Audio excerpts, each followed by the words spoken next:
salía, vido en el cielo y en la estrellería, y ídolo santa en la judería, que había de nacer Abraham Avino, Padre querido, Padre bendito, luz de Israel. Abraham Avino, Padre querido, Padre bendito, luz de Israel.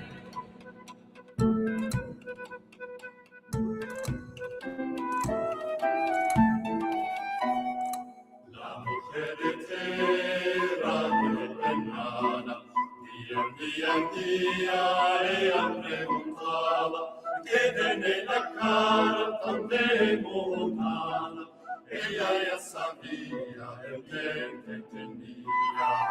Abraham Avino, Padre querido, Padre bendito, luz de Israel. Abraham Avino, Padre querido, Padre bendito, luz de Israel.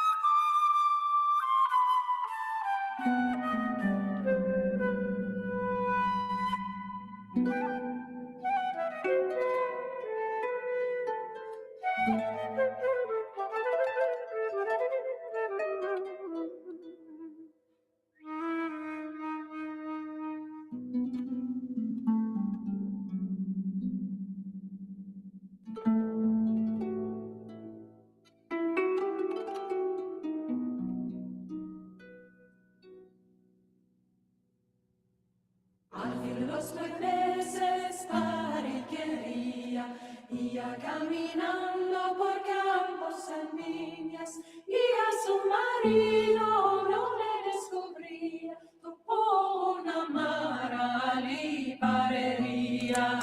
Abraham Avino, Padre querido, Padre bendito, luz de Israel. Abraham Avino, Padre querido, Padre bendito, luz de Israel. Abraham Avino, Padre querido, Padre bendito, luz de Israel. Abraham Avino, Padre querido, Padre bendito, luz de Israel. Abraham Avino, Padre querido, Padre bendito, luz de Israel.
ילדי הטוב והרע,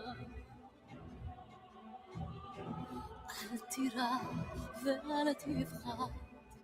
My son, I have nothing I can give but this chance that you may live. I pray we'll meet again if he will deliver us.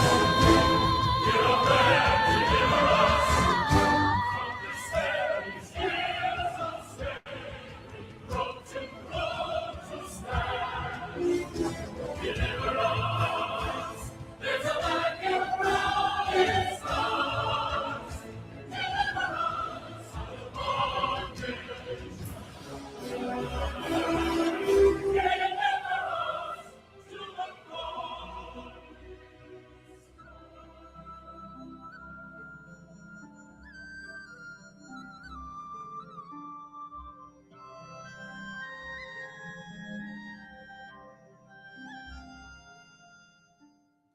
Hush now, my baby, be still now, don't cry. Sleep as you're rocked by the stream. Sleep and remember my last lullaby. So I'll be with you when you dream.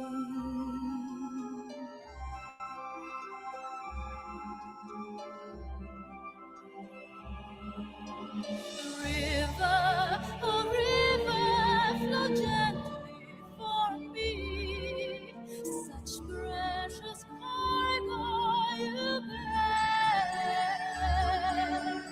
Do you know somewhere he can live free? River, deliver him there.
just for you.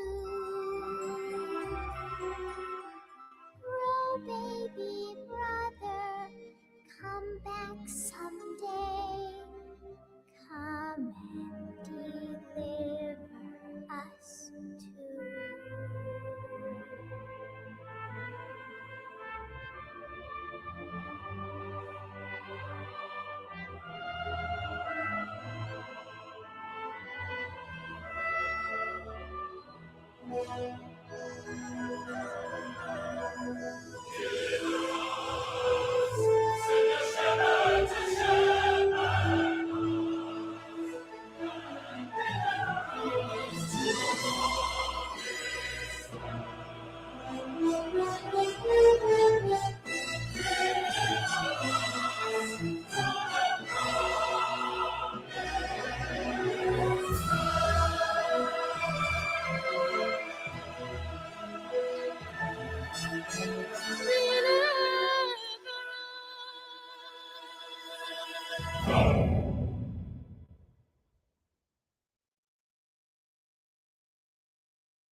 שיר למעלות, אשא עיניי אל ההרים, מאין יבוא עזרי, עזרי מעם השם, עושה שמיים וארץ, אל ייתן למות רגליך, אל ינום שומרך, הנה לא ינום ולא ישן שומר ישראל, השם שומרך, השם צילך, על יד ימינך. יומם השמש לא יככה וירח בלילה, השם ישמורך מכל רע, ישמור את נפשך, השם ישמור צאתך ובואך מעתה ועד עולם. שיר למעלות, אשא עיניי אל ההרים, מאין יבוא עזרי, עזרי מעם השם, עושה שמיים וארץ, אל ייתן למות רגליך, אל ינום שומרך.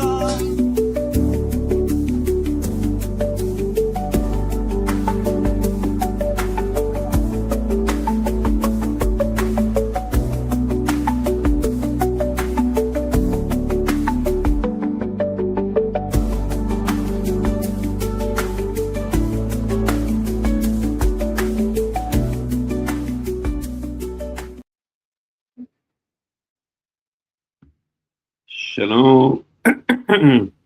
Shalom, Shabbat Shalom, everybody. Shabbat Shalom. This is Melech Rahmiel ben Yaakov of the World Alliance of Qara'im, and welcome to today's Torah study. We're going to be covering a number of very interesting topics today. We'll continue learning the book of Malachi, the last book in the Tanakh. We're kind of halfway through that book, and we'll of course continue and hopefully finish this week speaking about Leviticus chapter 23, which we've been on for a long time, as a matter of fact.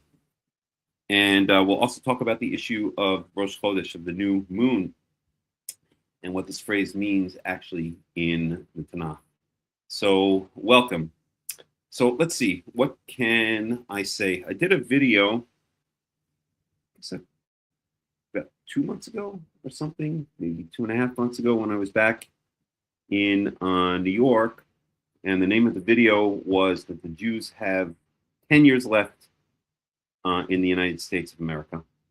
And I think that this seems to be coming more and more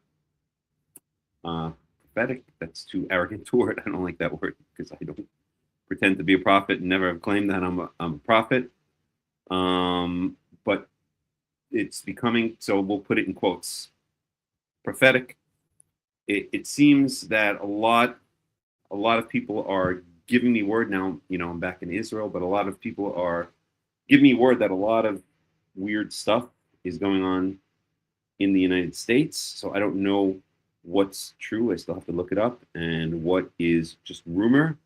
But apparently now, I've heard this now from a number of people, so somebody can confirm it or deny it. Apparently, since Zohran Mamdani has gotten inaugurated as mayor of New York City, it's now become common across New York City to hear the Islamic call for prayer,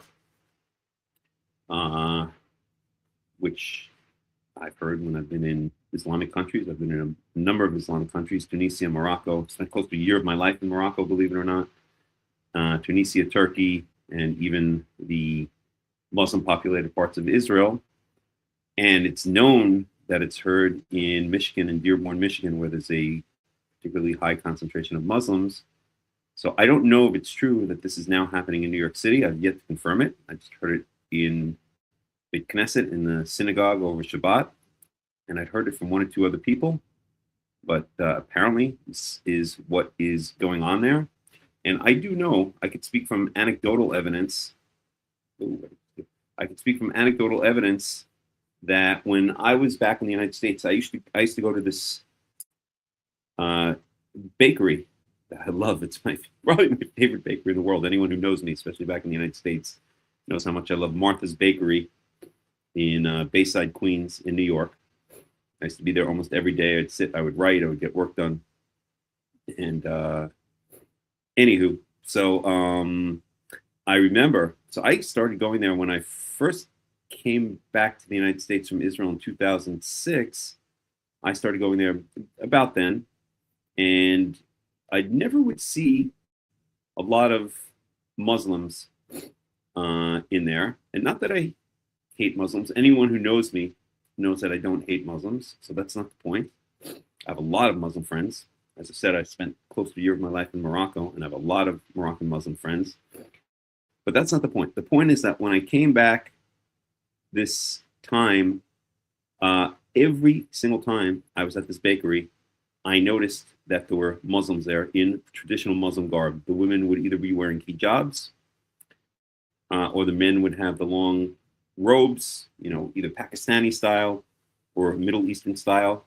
And I would say almost every time I was in there, especially during the crowded times when it was like, let's say in the evening, like on a Saturday night or something like that, I would notice this. And that was something I'd never, ever noticed before. So what does that imply to me? That implies to me that A, the Muslim population in New York is increasing, and B, the Muslim population that exists there is getting much more open and vocal about openly showing and expressing their Muslimness, if you want to call it that, right? So the important thing about this is that many Muslims, especially in New York, are anti-Semitic. They hate Israel. They hate Jews, not all, but many are.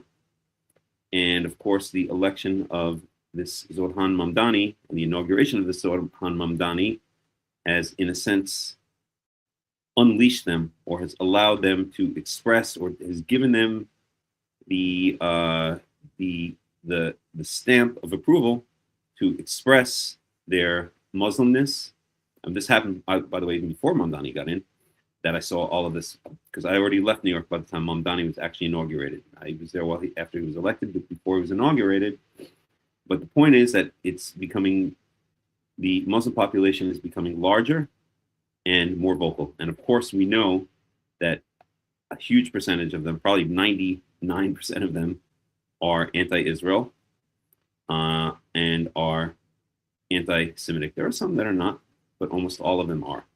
And so this was a sign, a visual sign to me, that there's a fundamental change going on in at least the big cities, or at least in New York City in the United States. And by extension, I would imagine many of the other large cities of the United States. You combine this with the fact that the social contract in the United States of America has essentially been broken. So in the time I was kind of caught in the middle, I'm Generation X. Okay, so by the time I was a teenager, the United States was still kind of intact, but kind of on its way to falling apart.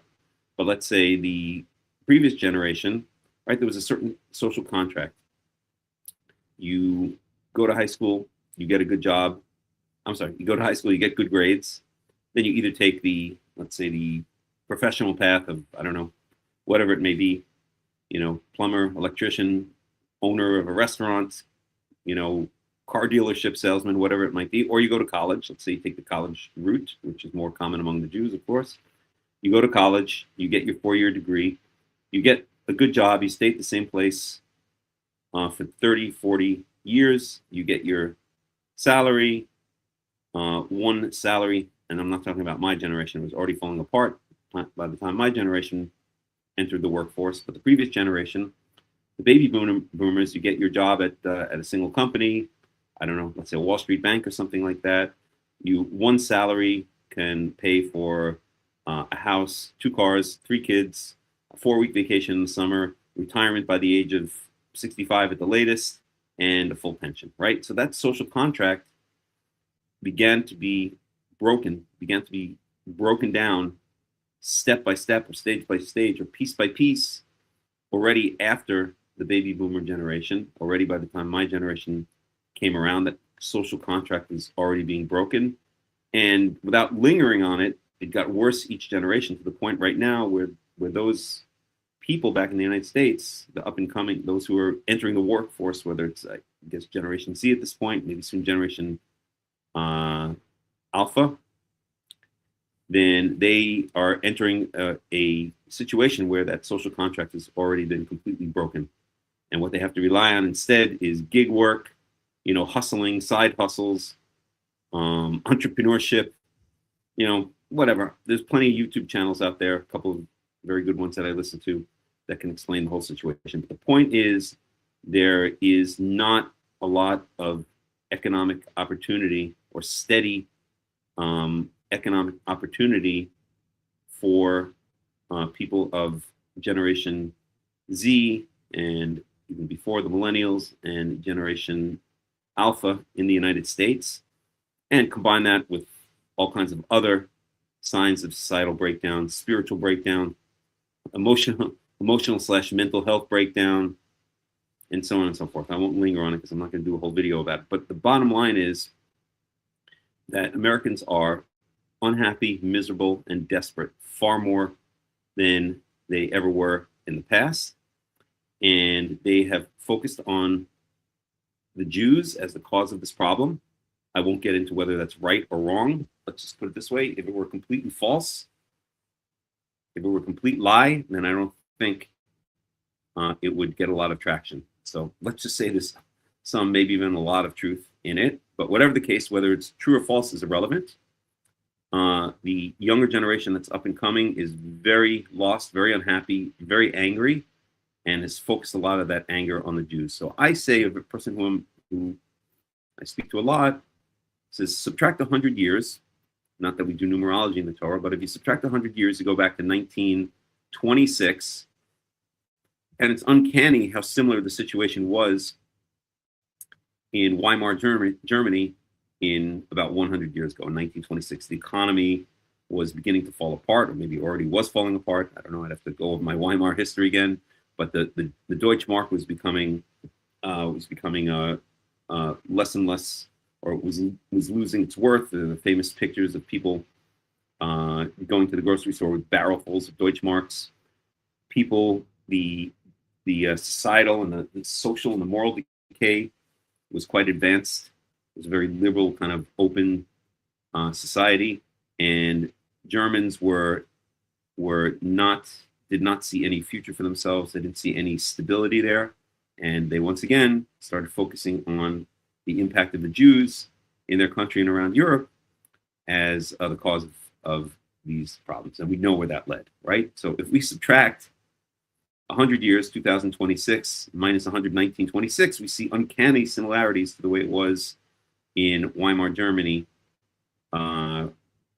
compared to the way it is in the United States right now. So if we extrapolate forward, then this quote-unquote prophecy of 10 years left for the Jews in the United States is certainly not out of the question, right? By the time 1936 rolled around, Adolf Hitler was already in power. The Nuremberg laws, if, again, I have to go look up the exact dates, but I think by that time the Nuremberg laws had already been passed. Kristallnacht was right around the corner, and so on. So all I would say is, sadly, probably what's going to happen in the United States of America. I mean, our stay as Jews in the United States of America is coming to an end. One way or another, there's no doubt about it, no ifs, ands, or buts. It is coming to an end. The Goyim are sick and tired of us. We've made a stink in their noses, to quote what the Israelites said to Moses when he first came to Pharaoh. And we've become a stink in their noses. They, right or wrong, and I won't get into whether they're right or wrong, are blaming the incredibly difficult situation or the breakdown in society that they're experiencing right now on us. And they're strongly giving us signals that they want us the heck out of there. They want us the hell out. Get out. That's what they're telling us. And the current wave, for the most part, as I've mentioned before, that's up and coming, both on the right and on the left, but we'll focus on the right, like Nick Fuentes and Tucker Carlson and even Candace Owens. So I think she's gone off the deep end. And even the election of Mamdani. But they are not, well, maybe with the exception of let's leave Mamdani out of it, but they're not. Let's take like Nick Fuentes as the classic case. As I was saying to somebody today in the synagogue, these are not the outright Nazis. They don't hate Jews, okay? They're kind of more like the harbingers. They're kind of like the canary in the coal mine. They're basically telling us, listen, you guys have to pack up and get out. You're wrecking our country. You've wrecked our country. And we're telling you nicely that the time has come for you to pack up your shit and get out of our country. That's what they're telling us, okay? They don't have in their minds, I don't think, any of those three that I mentioned. Well, Candace Owens, let's leave out of it, but certainly not Tucker Carlson, and even Nick Fuentes, who's up and coming on the right. They don't have in their mind to actually set up concentration camps and kill all the Jews or something along those lines. But they are telling the Jews very strongly, pack up your crap and get out. Go back to Israel. Go wherever you have to go, but you have to get out of our country.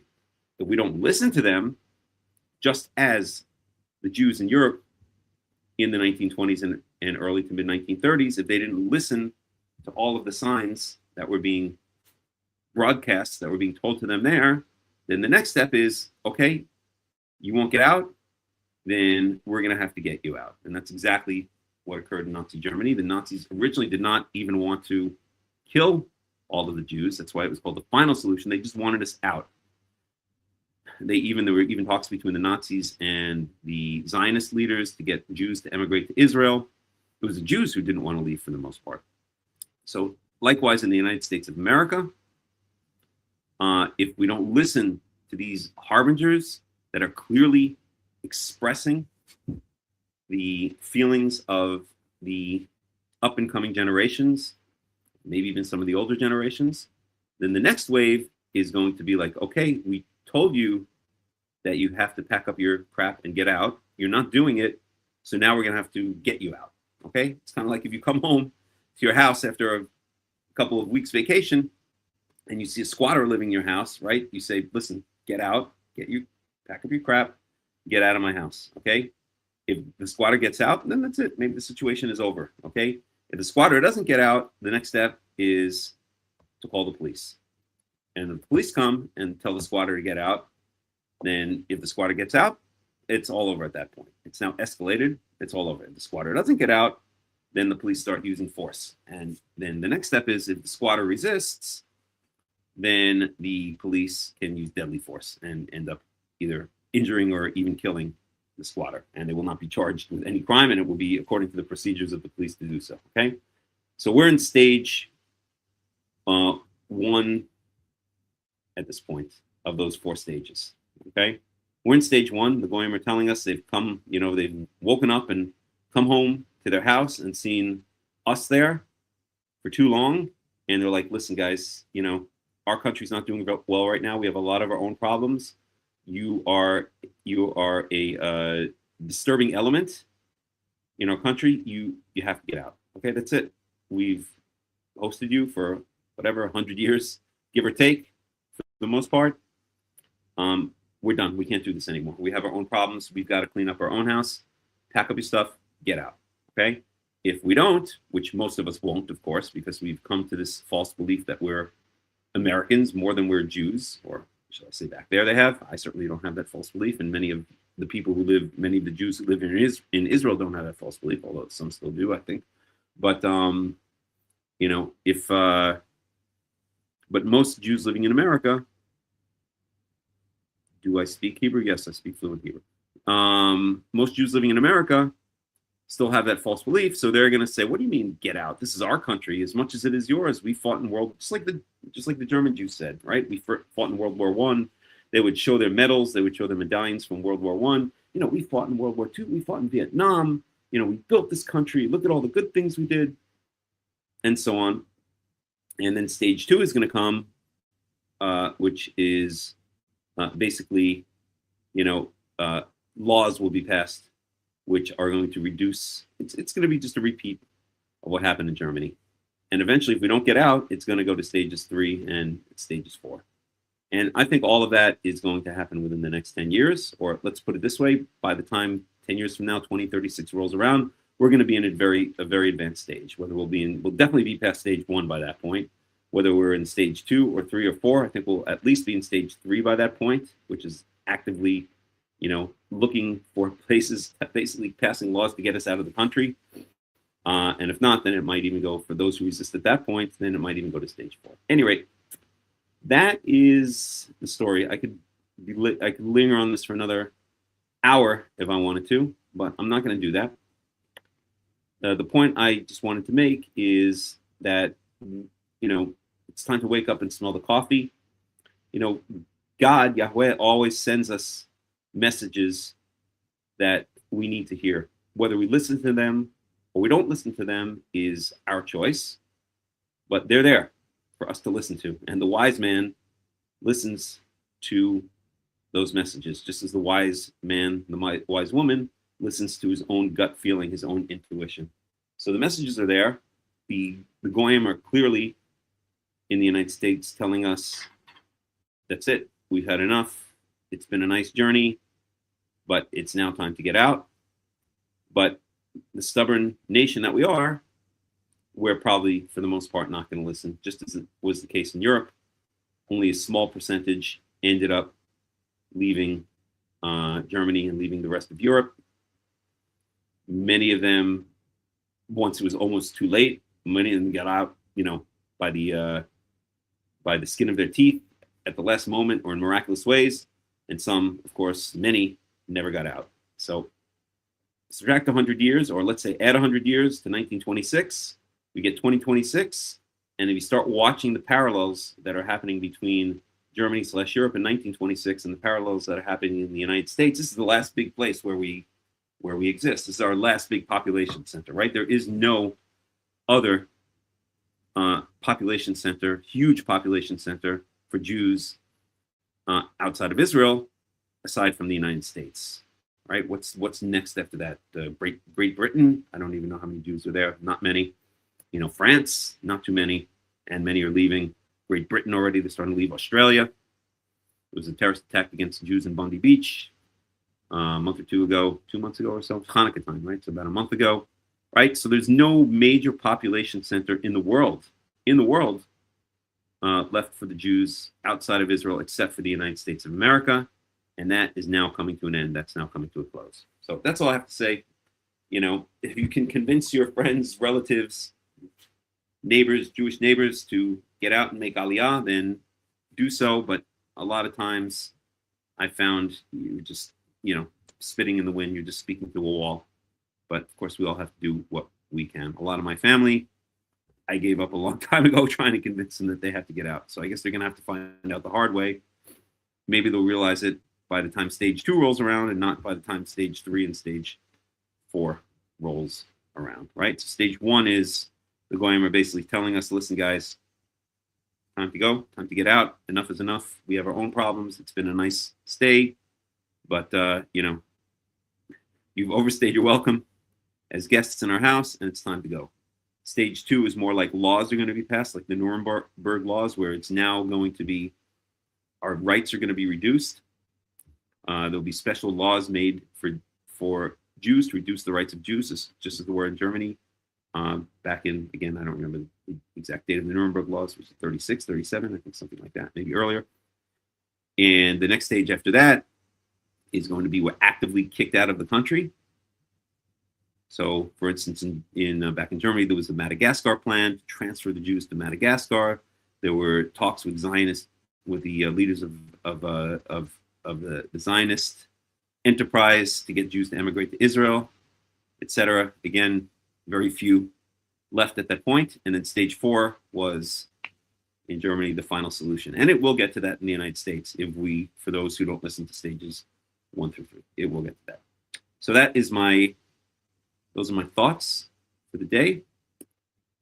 And we can now get into doing some Torah study.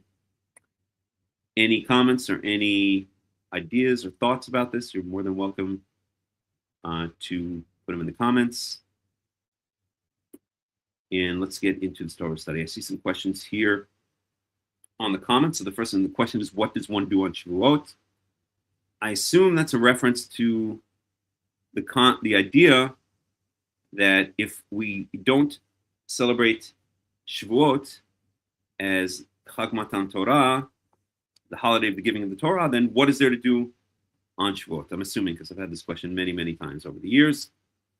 And the answer is, well, according to the Torah, there is nothing that we're supposed to do on Shavuot except celebrate it as a Mikra Kodesh, as a holiday. We're supposed to refrain from Melacha, or Melechet Avodah. We're supposed to refrain from doing work.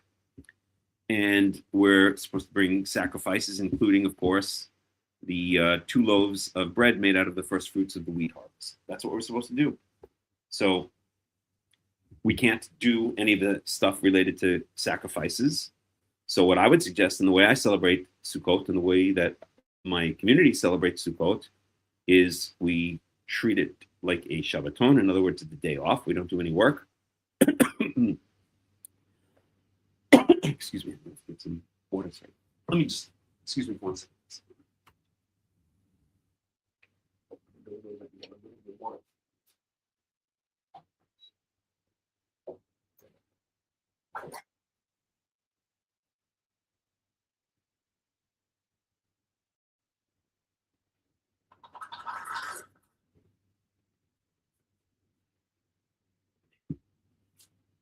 Okay, so we treat it as a Shabbaton, as a Shabbat-like holiday where we don't do work on that day. We celebrate it as a festival. Of course, we're supposed to ultimately go to Yerushalayim on that day and be Jerusalem on that day, and be at the temple to be part of the giving of the presenting of the 2 loaves of wheat bread. But that's not being done in this day and age because we don't have a temple and we're not in control of the Temple Mount. So what I do and what our community does is we learn about Shavuot and celebrate it. And I like to focus also on learning about the agricultural cycle in Israel, on ancient agricultural practices, do talks or discussions about that, and try to recreate in our minds what Shavuot would have looked like and would have been like in ancient times when we could bring the sacrifice or the offering of the 2 loaves of wheat bread. But to turn it into a holiday which is not spoken about in the Torah is not the way to go. To make up a new holiday or to make a completely new meaning for the holiday, which is Chag Matan Torah, the day of the giving of the Torah, is adding to the Torah. it's making up something that is not part of that holiday at all. And if we had time, I can go into the reasons that I think are very clear in the Torah as to why. So the rabbis based this idea of Chag Matan Torah, or Shavuot being Chag Matan Torah, on the idea that it would have fallen, that the giving of the Ten Commandments on Mount Sinai would have fallen on the same day as Shavuot. Well, there are a lot of problems about this, and if we get into it, it'll be quite a long discussion. But the first thing to understand is that Shavuot did not fall out on the same day in ancient times every single year. There was no such thing as a fixed calendar. There was a calendar by observation of the new moon. And in fact, if we believe the Karaite opinion regarding the Omer offering did not occur on a fixed day.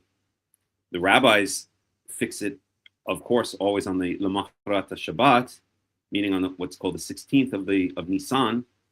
They fix the bringing of the Omer offering. And so Shavuot is always a fixed day because they go by the fixed calendar of Hillel II. Right? So Shavuot always falls on the third day of Sivan or something like that. It doesn't matter. The point is that there was not a fixed calendar in ancient Israel. So Shavuot never would have fallen on the same day. Okay? Now, if you go through if we do this, we're not going to get to other things. But I'll just say one thing very quickly. Maybe I'll even share the screen. So if you go to Exodus chapter 18, let me share the screen. Just give me 1 second here and I'll share the screen.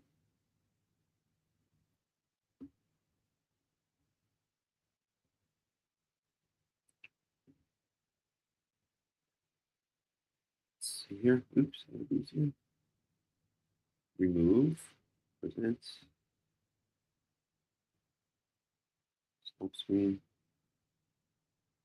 share screen, window.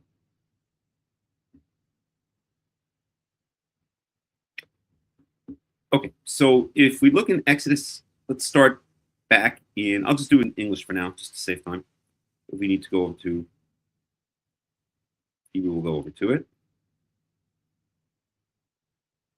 And let me just find this.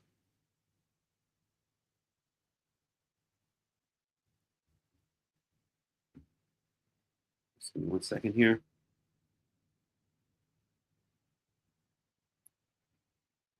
So, okay, so first of all, let's get the rabbinical date for Shavuot. Okay? Date. Hebrew date for Shavuot.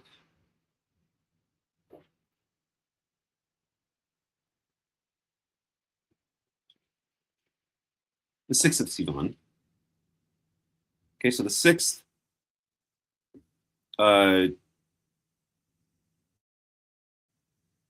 6th day of the third month. Okay, so that's when that's according to the fixed calendar, fixed quote unquote the Hebrew calendar of Hillel II. Shavuot will always fall on the 6th day of the third month, which is going to be exactly,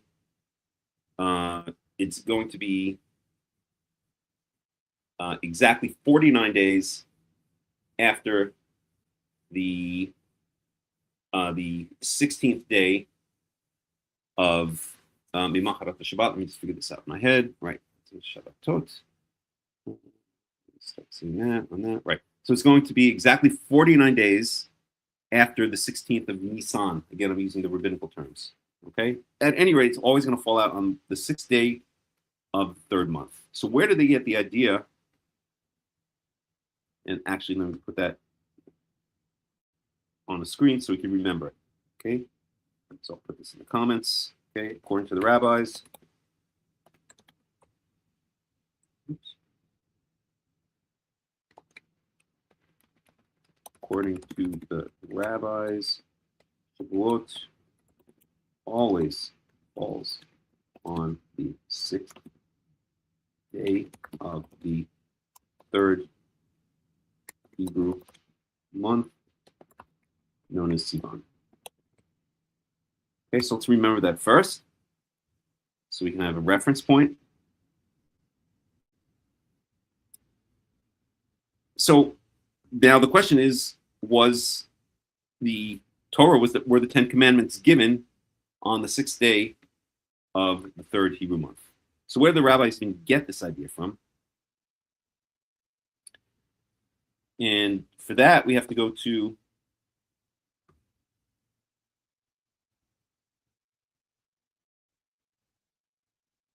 just one second here.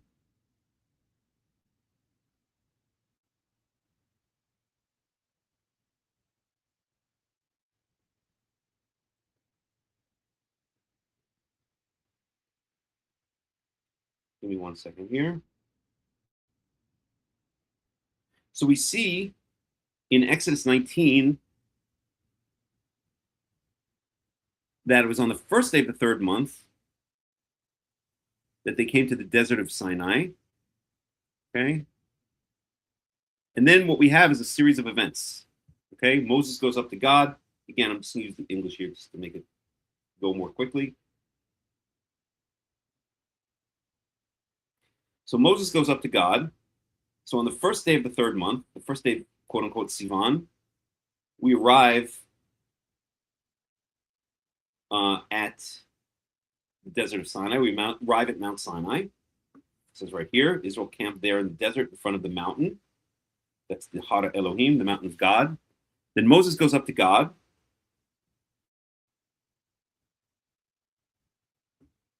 And I'll just skip ahead here. And then he comes back down. So Moses basically goes up to God. God gives him this talk right here. Okay, you'll be a kingdom of priests and a holy nation. Moses goes back down and summons the elders of the people and relates to the elders the words that God said to him. And they say, Na'aseh v'nishma, or they say, we'll do everything the Lord has said. And then Moses goes back up to Yahweh.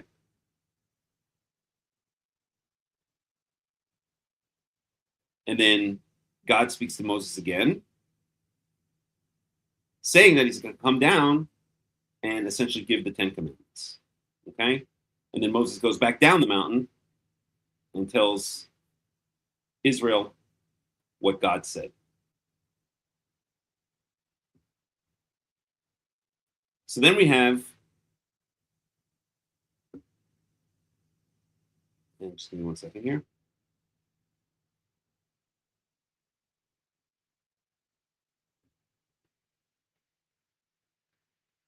And then God says to Moses that the people should be ready by the 3rd day. Okay? So it would seem from this that this means that if this is the 1st day, they arrive there on the 1st day of the 3rd month. We don't know how long all of this happened in. Okay, there's no reference point in time for all of this stuff. For Moses to go back up and down the mountain, for God to say you're going to be a kingdom of priests and a holy nation. Then for Moses to go back and forth, he goes back and forth 4 times, right? If I count correctly. So finally, however long this takes, then Moses does go to the people and says that they should consecrate themselves today and tomorrow and be ready on the 3rd day. Okay? So let's just say that this all happened on the 1st day of the 3rd month. Moses got there, which by the way is not logical. Okay? Moses got there, immediately ran up the mountain, ran back down, up and down 4 times or 3 times. And then God said, be ready on the 3rd day. Then that would place the date of the giving of the Torah as the 3rd day of the 3rd month. Okay? So And let me just go ahead here for 1 second. On the morning of the third day. On the third day of the third month. So that's not the sixth day of the third month, first of all. Okay. Now, in order to get a bit more context, we have to go back to chapter 18. Actually, let's even go back to chapter 17.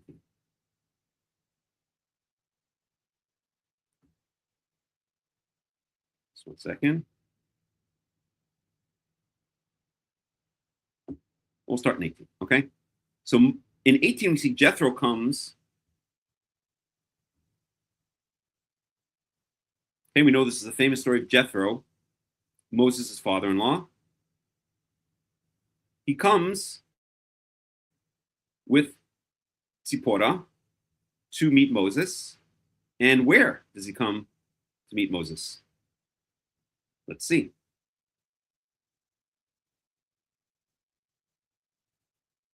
So it says here in verse 5, this is Exodus chapter 18, verse 5. Jethro, Moses' father-in-law, together with Moses' sons and wife, came to him in the wilderness where he was camped near the mountain of God. Okay? Jethro had sent word to him, I, your father-in-law, Jethro, are coming to you with your wife and 2 sons. So where does he come to him? Jethro comes to Moses when they've already reached Mount Sinai. Okay? So why is this not mentioned here? Because in Exodus 19, okay, here it says they came to Mount Sinai. Okay? Because that's not the way the Torah works. The Torah works contextually. Okay? The Torah is telling us here already, or it's giving us now the story of Jethro. Okay? Already at Mount Sinai. But the focus of Mount Sinai is going to be the giving of the 10 Commandments. But we see when the Israelites arrived at Mount Sinai, it says so explicitly here that they arrived on the first day of the third month. But this story happens, okay, in front of the mountain, which can only mean the mountain of God in this context. But we see that this entire story of Jethro, even though it comes before Exodus 19, happens where? Let's find it again. It was in verse 5. Right? It happens when the Israelites are already camped near the mountain of God. They were already camped at Mount Sinai. Okay? So we have a whole bunch of things that happen between the first day of the third month, which is when they arrived at Mount Sinai. So Jethro could not have come to them before the first day of the third month, because it says explicitly right here that they came to the desert of Sinai and camped in the desert in front of the mountain. That's on the first day of the third month. So there's a whole bunch of things that have to happen between the time that they arrive at Mount Sinai on the first day of the third month, which is explicit. We have Moses going up and down the mountain, okay, 3 times.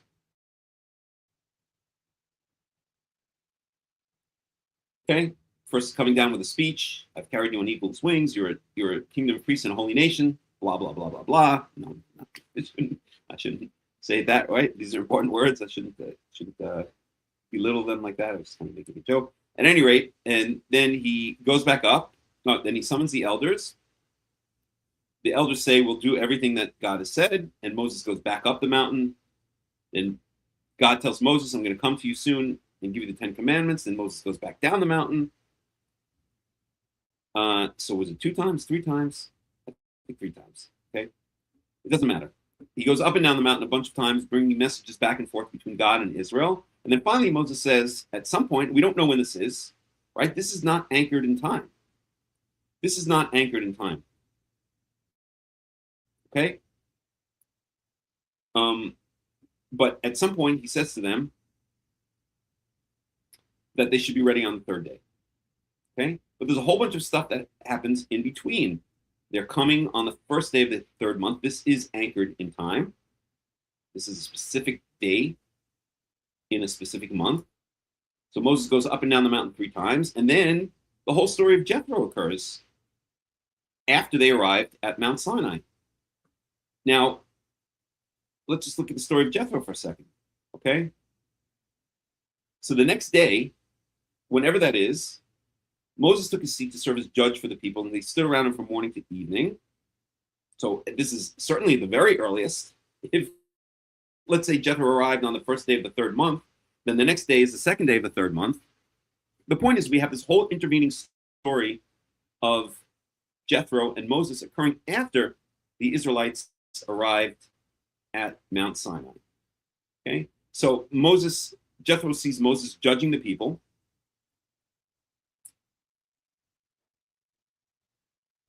And just give me 1 second here. Jethro sees Moses judging the people. And then he gives them his advice. Okay, what you're doing is not good. You, these people who come to you will wear yourselves out. And he tells them over here in Exodus chapter 18, verse 21, select capable men from all the people, men who fear God, trustworthy men who hate dishonest gain, and appoint them as officials over thousands, hundreds, fifties, and tens. Have them serve as judges for the people at all times, but have them bring every difficult case to you. The simple cases they can decide themselves. You'll make your load lighter because they will share it with you. So Jethro sees Moses judging the people, tells Moses to set up this hierarchy of judges, thousands, hundreds, fifties, and tens. By the way, this is not a tribunal of judges, as I spoke about, or as I defended this idea in the debate that I had with Rabbi Asher Meza, which you can look on the YouTube channel, on my YouTube channel, and eventually his, I guess, to see that debate. These are individual judges. This is a single judge is a hierarchy of judges. It's a pool of judges, and one judge would be picked for each case. I won't get into that right now. It's getting too far afield. At any rate, so all of these judges had to be chosen from among the people. And the system had to be set up. Okay. Then Moses sent his father-in-law on the way, and Jethro returned to his own country. Okay. So all of this happened when the Israelites were already at Mount Sinai. Okay. So you have Moses running up and down the mountain 3 times. Moses then telling the people to prepare 3 days later. The whole story of Jethro occurring, which also is not anchored in time.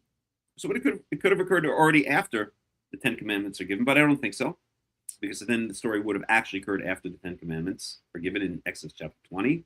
So you have a whole bunch of stuff going on between this day. This is the only anchored day that we have, the first day of the third month,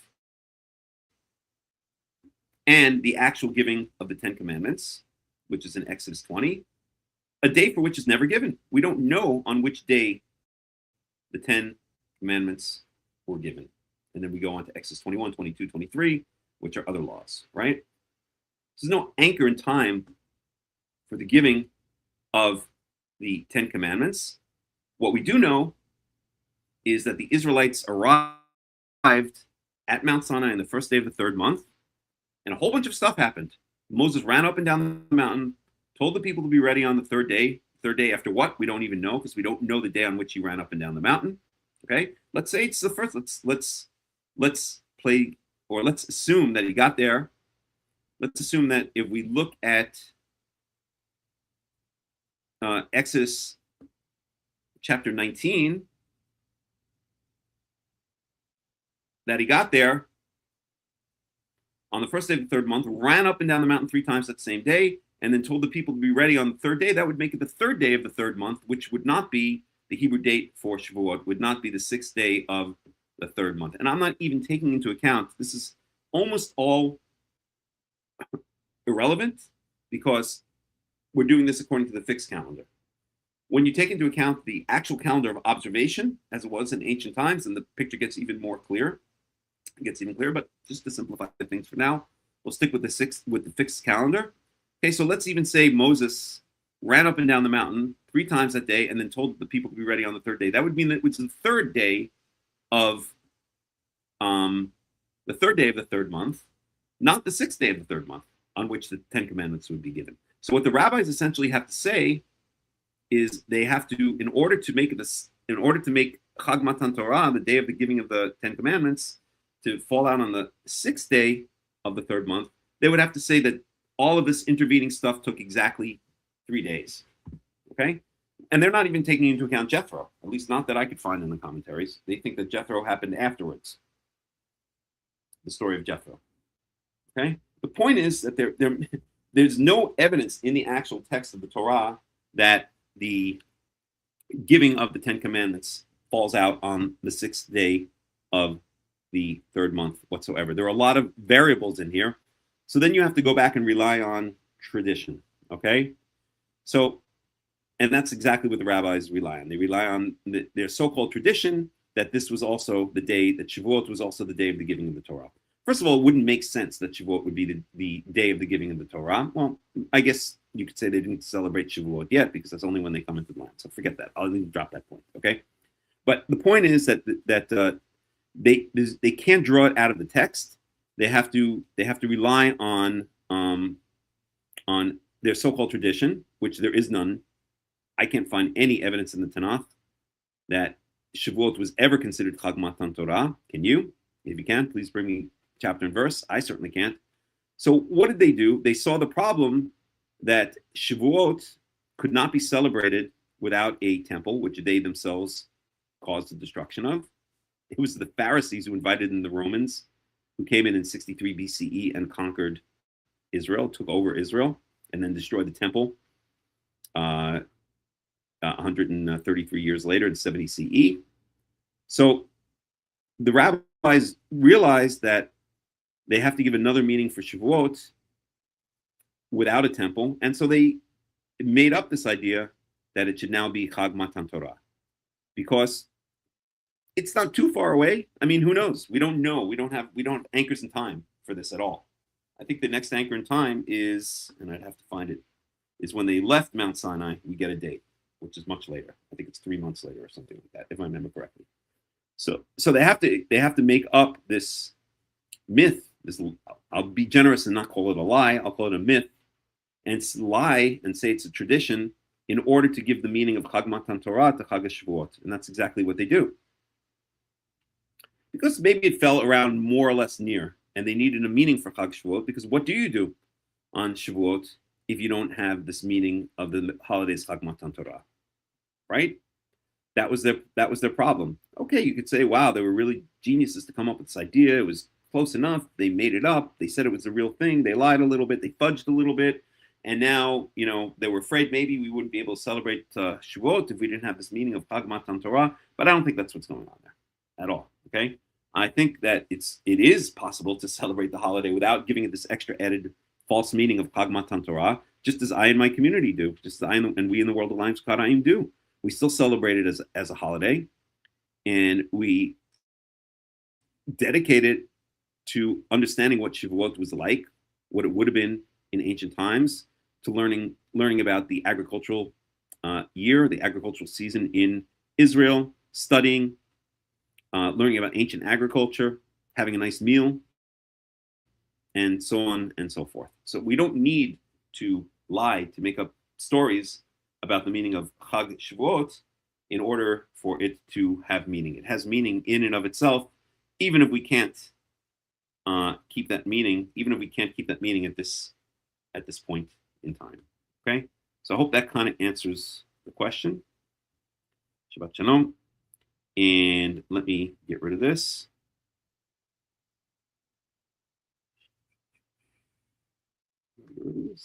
Comments. Hide. Okay. Any questions, any comments before we go on? It creates a danger when you start giving false meanings to holidays that don't exist in the Torah. It creates a danger because now you create a new religion. You create a new religion, which is exactly what the rabbis did. They created a derivative religion, just as Christianity is a derivative religion of Torah, just as Islam is a derivative religion of Torah. The Quran is, in large part, it's Muhammad's, or whoever wrote it, let's say Muhammad's commentary on the Torah. These are derivative religions of true Torah. Christianity, Islam, and Rabbinical Judaism is a derivative religion of true Torah. It is not Torah. It is not true Torah. It's not the way that the ancient Israelites kept the Torah. in ancient times in many ways. This is just one example. And you could say, so the argument that I hear from rabbinical Jews all the time is, well, this is what kept us. This is what kept us in the galut, in the exile, right? If we didn't have this new understanding of the religion, we would have gotten lost in the exile. So it kept us in the exile. And I always say, yes, it kept us in the exile, right? It caused us to remain in the exile. But let's even give, again, the rabbis the benefit of the doubt.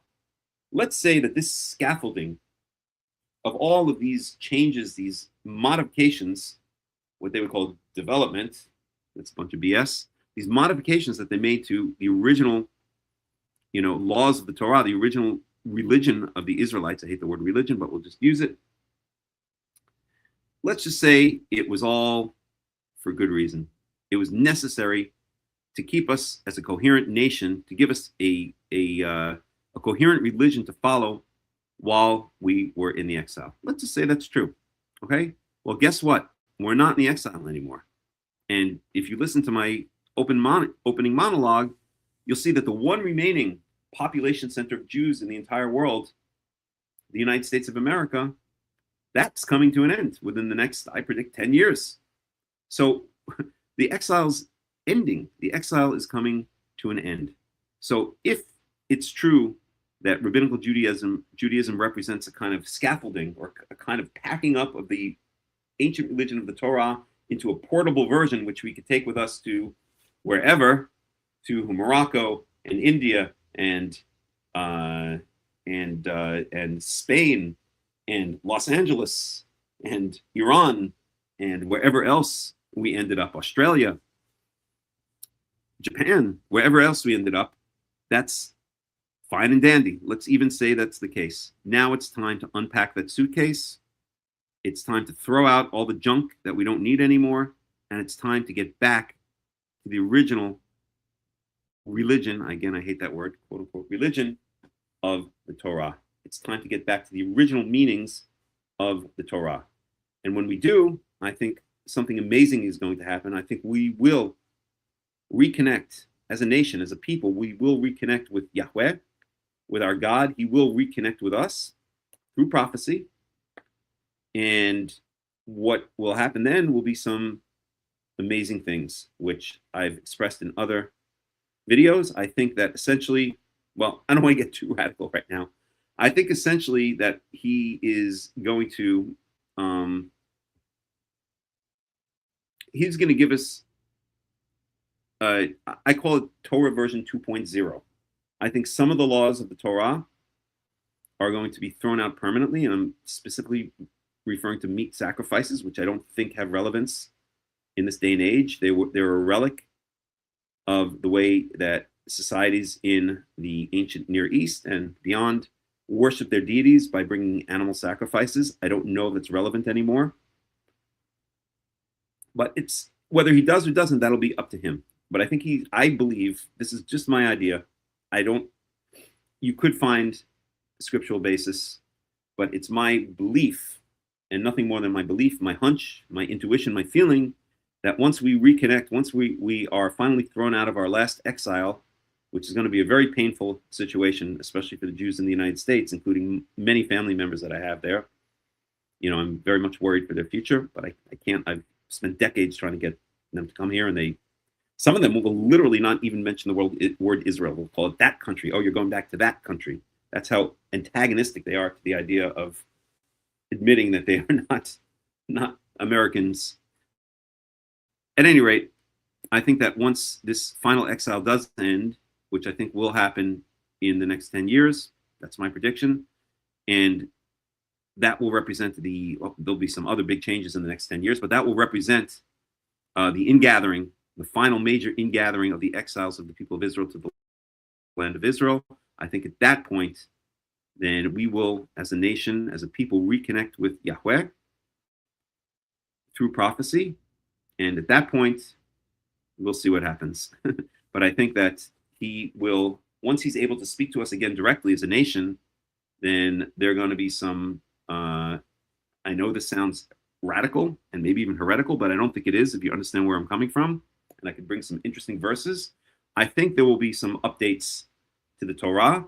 Of course, there are some laws that are eternal, such as do not murder, do not steal, do not commit adultery. These are eternal laws. Much of the Torah is eternal laws, but specific things that were implemented for specific times. Again, the example I give is the meat sacrifices, which I don't think are an eternal way of us connecting with God, but was the way that ancient Near Eastern nations understood that that's the way they connect with their deity. Then there'll be an updated, I call it Torah version 2.0. I'll show you two very, very interesting verses in the Tanakh, which I've spoken about for years, which point in that direction. And the first one is, just give me 1 second, Isaiah. Let me find it. Just give me 1 second.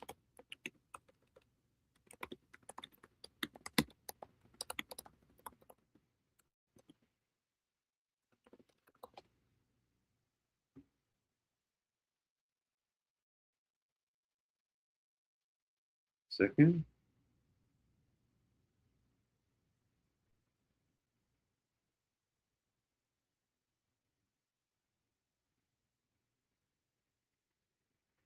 That's also a good one. Isaiah 43:18. Let's start there. Give me 1 second here. Let's go to Isaiah 43:18. It's not the verse I was looking for, but it works.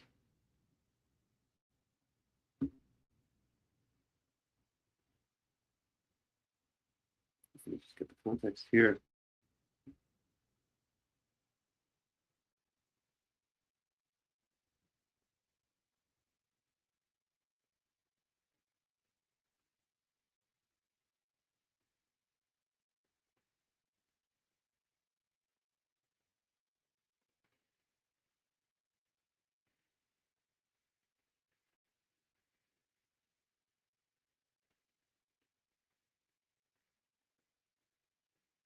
Right, so this is an interesting verse. Again, I'll just read it in English to save time here. Where is it? 1 second. 43:18. 18, right? Forget the former things, do not dwell on the past. See, I'm doing a new thing. Now it springs up, do not perceive it. The idea here is that God, Yahweh, is a living God. He's not static. Okay, it's a real relationship that we have with him, but that's not the verse I'm looking for. I'm looking for a different verse. Just give me 1 second. I'm going to find it. And this is people who don't know this verse. It will be a bit of a shocking verse. No longer. Okay, 1 second.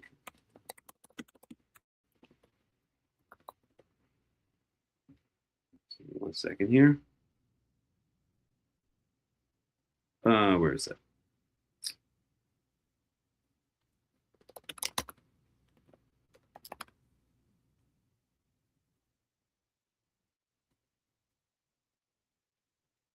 Give me 1 second.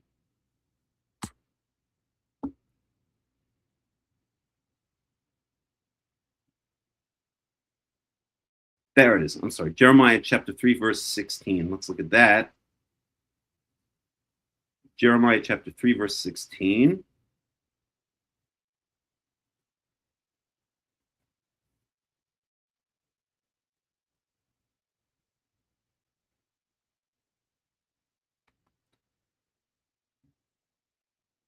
So this is a shocking verse. Again, I'm just going to read it in English to make it go quickly here, so we don't have to read. Well, we'll go to the Hebrew. Let's do it. Jeremiah chapter 3, verse 16. Let me go to the Hebrew here.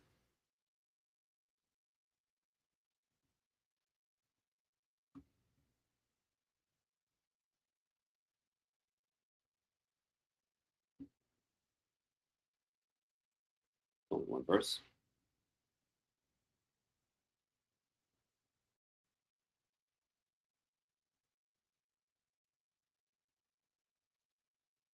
Okay, so Jeremiah chapter 3, verse 16 says,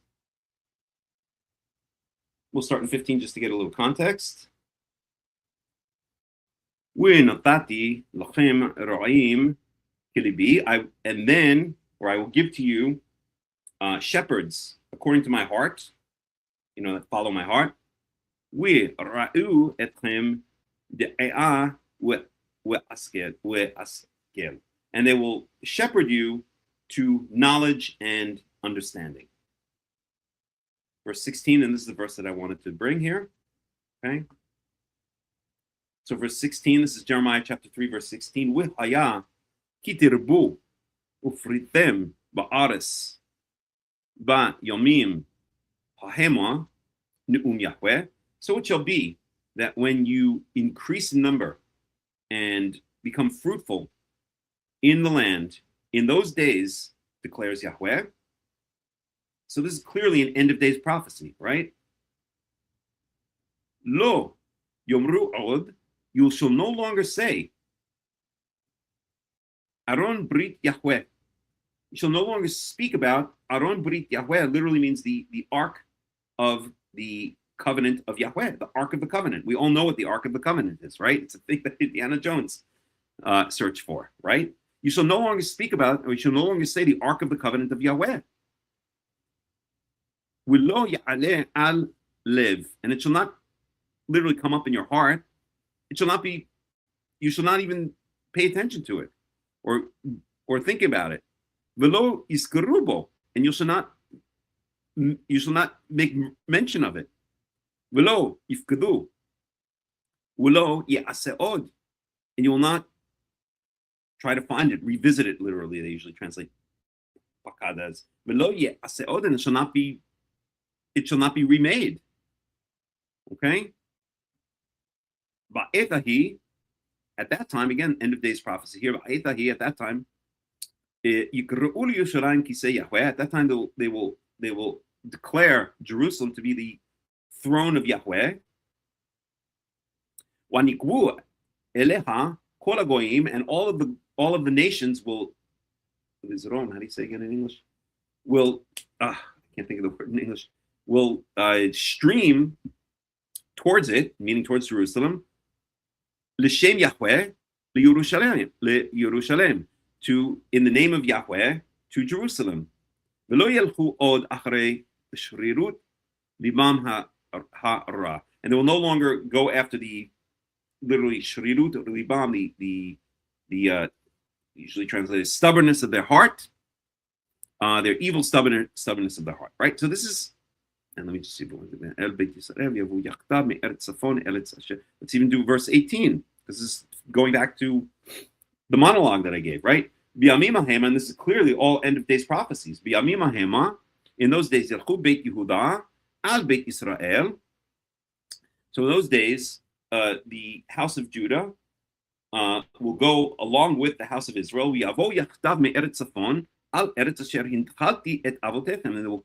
they will come together from the land of the north to the land which I have given as an inheritance to your fathers.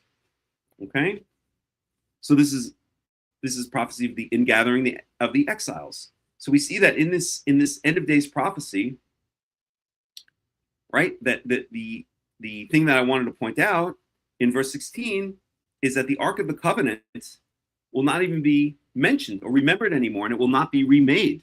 This is a shocking prophecy if it's taken at its face value, and it points to the idea that Yahweh is not a static God who gives us the laws and then just leaves them and never interacts with us again.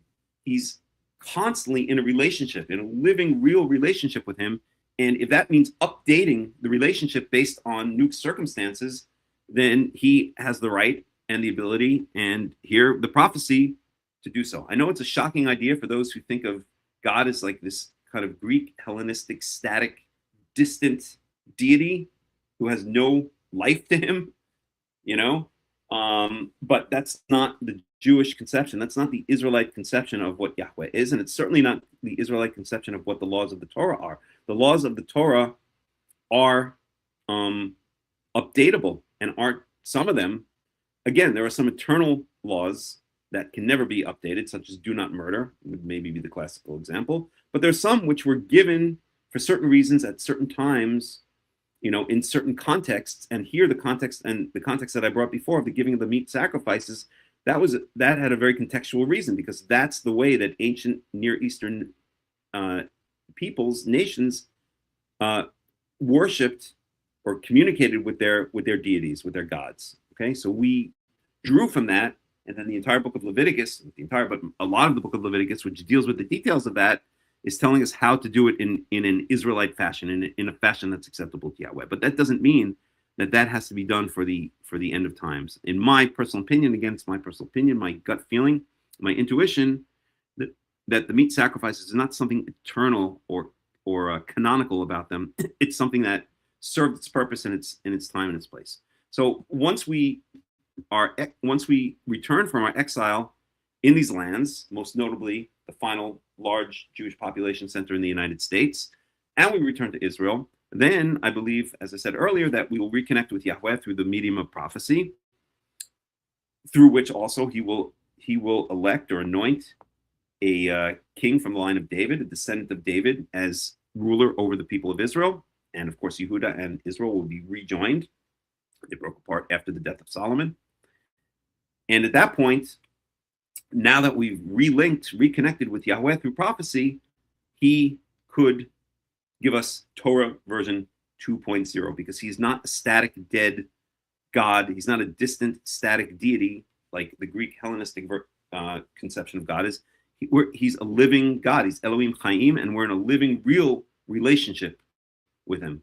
And we see many examples where he changes things, changes his mind in the Torah. I was just speaking to someone the other day regarding he creates humanity, and then he regrets creating humanity, and then he destroys humanity in Genesis chapter 5 and 6, right? 6. And the flood that only Noah and his family survived. Okay? So anyway, enough of that. I got into a long tangent.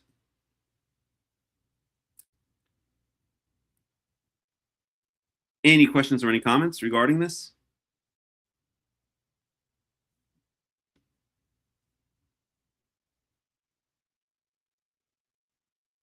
If not, then we'll go on to the next topic that I wanted to speak about today, which is going to be continuing to learn learn the words of Malachi, the prophet, the final book in the canon of the Tanakh, and a very interesting book. So let's take a break. I'll put on a song or two, just one song, just so I can catch my breath here. And let's see, what do we got? Mixed traditional music. Fine, let's go with that. You ever heard that? Okay, so just give me a minute or two, and then we will go on to our next topic. If you have any questions or any comments, please put them in the comments. And see you back in just a couple of minutes.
Alta, alta es la luna cuando empieza a esclarecer.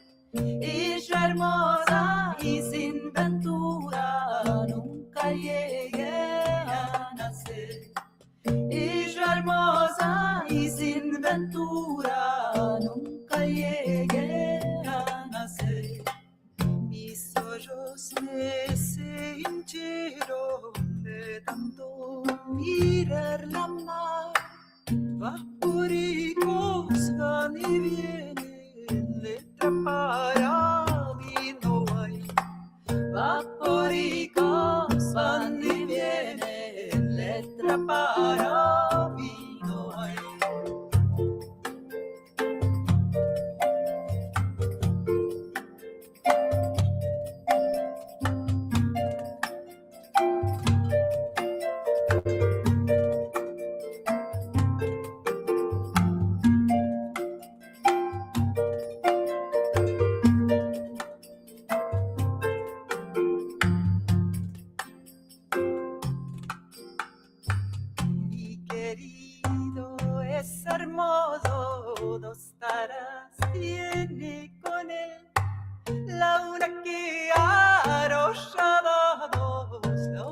Mi querido es alto y vano y una vara de expander. Mi madre hizo cola, lo metió a detener. Mi madre hizo cola, lo metió a detener. Na, na, na, na.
Okay, welcome back.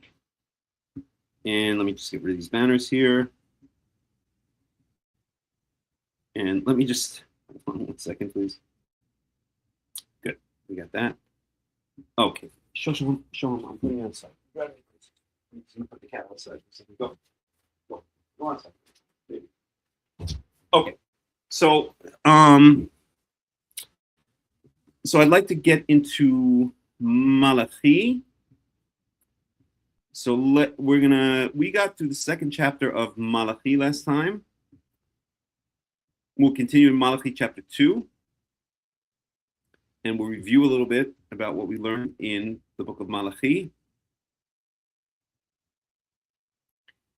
Let me share the screen.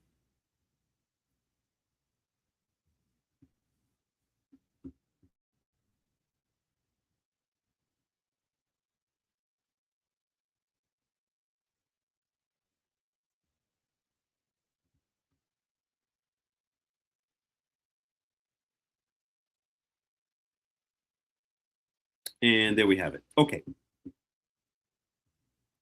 So let's just review what we learned in Malachi.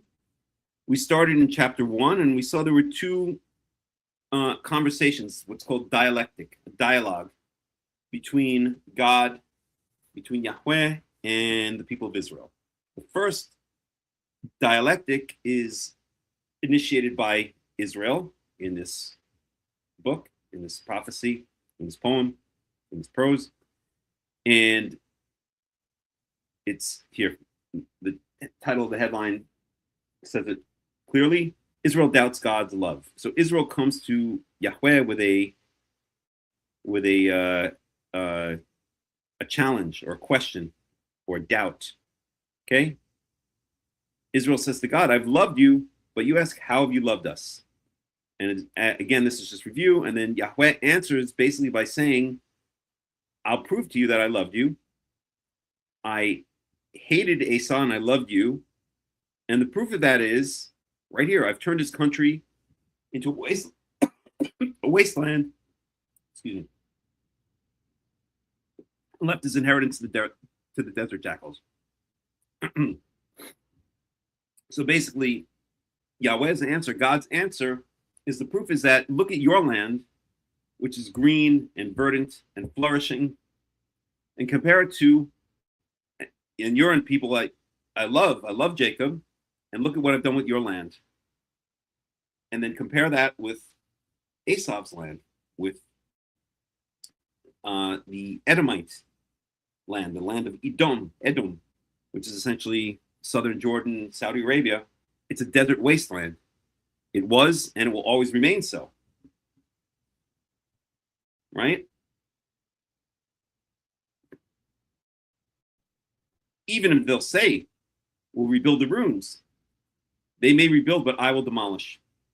Okay? So it will always remain so. So that's the proof that I love you, is Yahweh's answer to Israel's question, to Israel's challenge. The proof is, look at your land, how beautiful and green it is, a land flowing with milk and honey, a land of watercourses, and hills, and compare that with the land of Esau, and it's a barren wasteland. That's the proof. Okay. Now the next dialectic, the next dialogue, is initiated by Yahweh. So Israel had a problem with God. You claim you love us, but how do we know that? That was Israel's problem with God. Now God has a problem with Israel. And it's this: a son honors his father and a slave his master. If I am a father, where is the honor due me? If I am a master, where is the respect due me? Says Yahweh Almighty. So Yahweh is now challenging Israel. I'm your father, I'm your master. You're not treating me with the proper respect and the proper honor, the proper fear. And then he goes on again on this long tirade about how the Israelites, second here. Turn this on.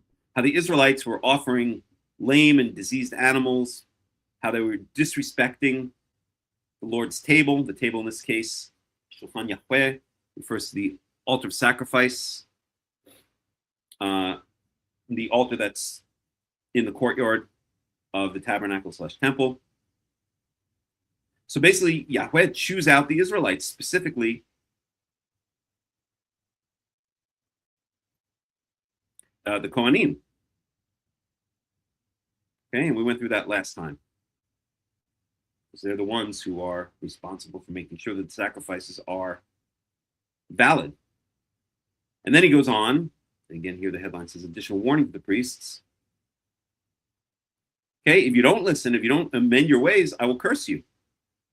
I will curse your blessings. The blessings, we know that the Levitical blessing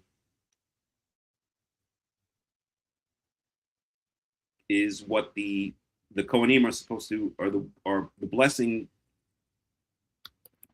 that word for word that the Kohanim are supposed to say to the people of Israel. Right, that's in Numbers 6.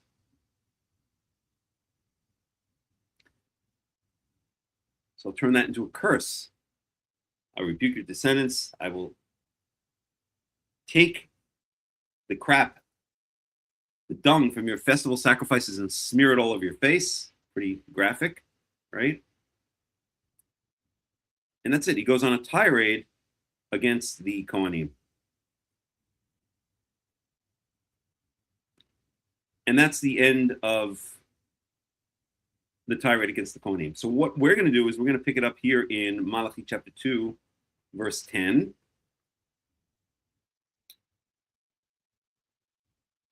And we'll go to the Hebrew, and let's at least get through chapter 2, and we can pick up chapter 3 next time. Okay. Let's check in and see if there are any comments or questions.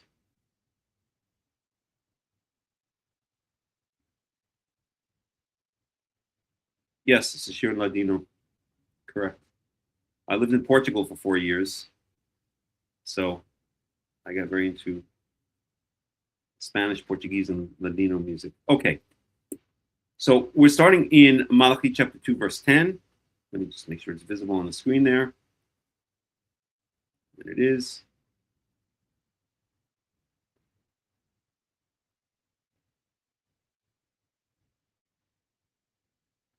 Okay. Hello, Av Echad, Lekulanu. Hello, El Echad, Bira'anu. Let's go up to there. We see this little symbol here, this little wishbone-looking symbol, the Yatnach. That's like a semicolon. Is there not one Father to all of us? Is there not one God who has created us?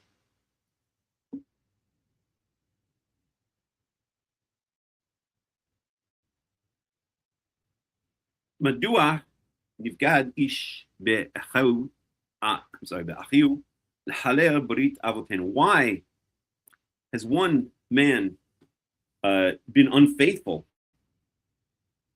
betrayed his brother by profaning the covenant of our fathers? So this is going to be a tirade against who? Against Judah, against Yehuda.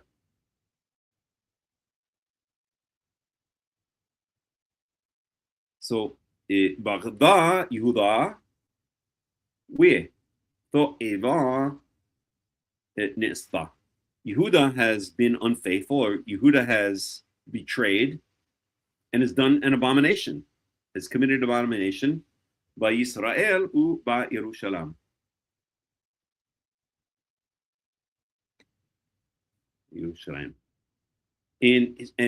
So Judah has betrayed and has committed an abomination in Israel and in Jerusalem.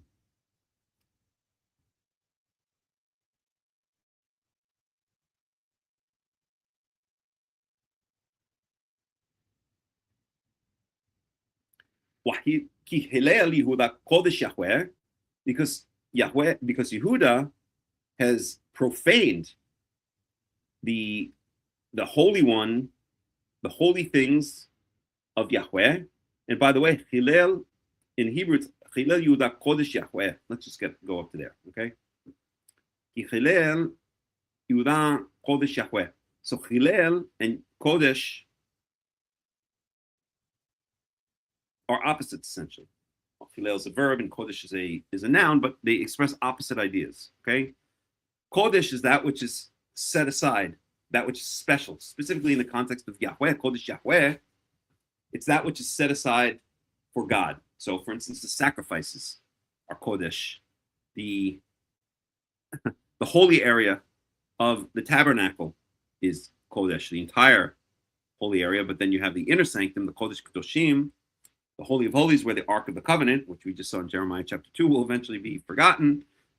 But these are these are special set-aside areas for Yahweh. And Hillel, usually translated as profane, but what it means is common, to make common. Okay? So the idea would be, is if I treat the Shabbat day as a Tuesday or a Wednesday, then I've made something that's Kodesh, that's set aside for Yahweh, into something that's just average. I haven't spit on it. I haven't, done something horrible on it. I haven't committed murder on Tuesday, hopefully. Well, sometimes I feel I'd like to. Against whatever. Just a joke. But what I've done is, by not treating it as something special, something that's set aside, something that's delineated, that's something that's cordoned off as special to Yahweh, then I've profaned it by just making it an average thing rather than accepting or relating to the specialness of it. Okay? So Chilel Yehuda Kodesh Yahweh. So Yehuda has made ordinary that which is special to Yahweh, that which is specially set aside for Yahweh. How did he do it? Asher ahev uba'al bat el nechar.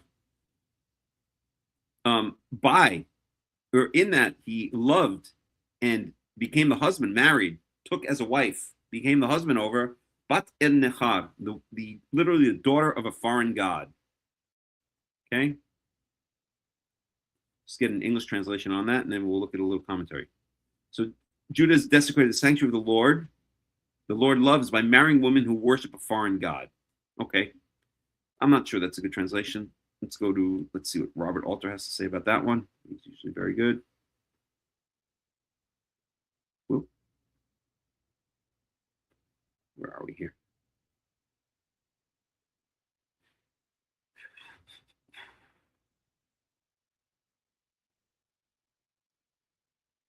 Yeah, so he translates it more literally the way I would translate it. For Judah profaned the Lord's sanctity that he loved and coupled with the daughter of an alien god. Okay, so what's a daughter of an alien god? Okay, the prophet here, like Ezra, inveighs against mixed marriages, though he may be referring simply to sexual relations with foreign women. Calling such a woman daughter of an alien god is a way of stressing the involvement of non-Israelite in paganism. Okay, that's what Robert Alter says. I'm not sure I understand it that way. I'm just reading again my own. I'm not sure I understand it. I think I understand this more metaphorically. And holy shit, what the hell was that? Roof here, something like that. Excuse me. My God. I have no idea what's going on. All right. Sometimes these things happen here in the Golan Heights. Okay. I think this might be more metaphorically. Literally, it says is loved and taken and become the husband of, or become husband of the daughter of a foreign god. So I think this might mean something more metaphorically. In other words, has turned over to idol worship. But we'll just leave it at that. Okay. Verse 12. Yachret Yahweh la'ish asher ya'asena. So Yahweh will cut off any man who does this.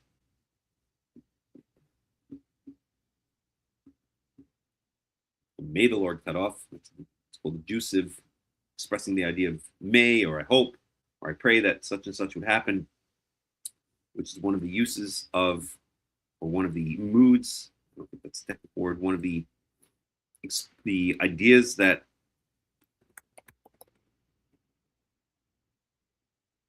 the future or imperfect tense in Hebrew expresses. Just give me 1 second here, please.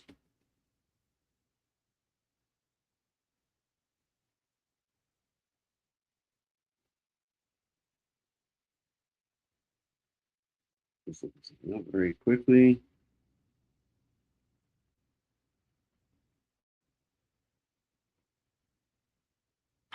One second, please.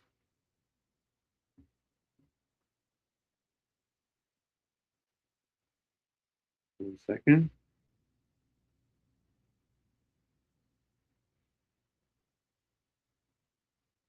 Okay. Any rate, so may the Lord cut off the man who does this.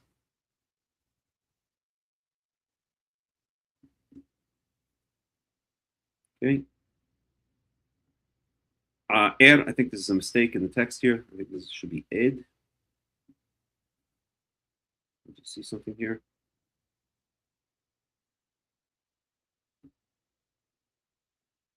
It doesn't matter. We'll just go with Ed for now. Okay.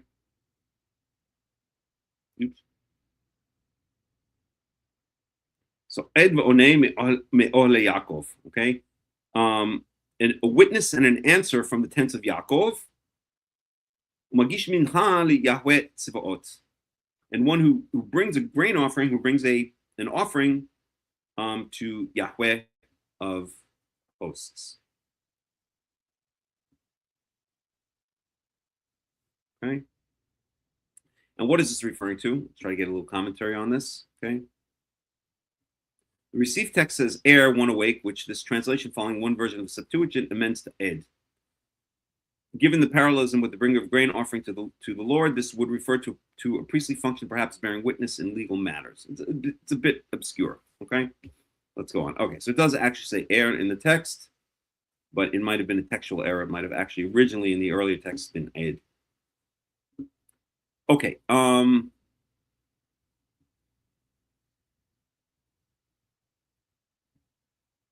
Verse 13. Wazot shenith ta'asu, and this you shall do, and this also you shall do, or this for a second time you shall do, secondly you shall do. Kasot dima et mizbach Yahweh.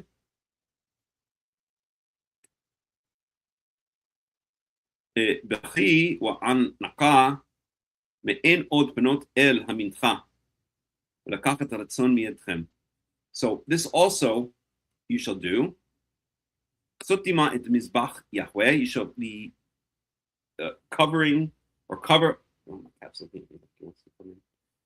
Cover. Sure, you want to come in, sweetie, but you can't go. You can't drive me crazy. Okay, come, baby, come. You have to sit here. Okay, come, right there. Good. Kasotima et mizbach Yahweh. Okay, so to cover. Or tears shall cover the altar of Yahweh. Again, the sacrificial altar of Yahweh. Bechi wa anaka. Bechi is crying or wailing, and anaka. No, I guess bechi would be crying, and anaka would be wailing. Me'en od penot el mincha. Because od penot el mincha velakachat ratzon miedchem. Because he's no longer turning towards the offering and to take it willingly from you. Okay, and let's get a Robert Alter on that one. Okay. A witness of that. And this besides did you do cause to cover with tears the Lord's altar, with weeping and groans, because there is no more turning to the grain offering or accepting with favor from your hands. A bit of it. The Hebrew is a bit obscure. Let's get a little commentary on that. While the literal sense of the Hebrew is simply covered with tears, this could not be the act of the priests, for that would suggest profound contrition. Rather, by consorting with alien women, the priests impel God to reject their offering on the altar, and thus the people serve as stricken with despair and weep in the temple. Okay. Let's go on to 14. So basically, let's just summarize here what we've said so far. Okay. So here, Yahweh or Malachi is accusing Judah of betraying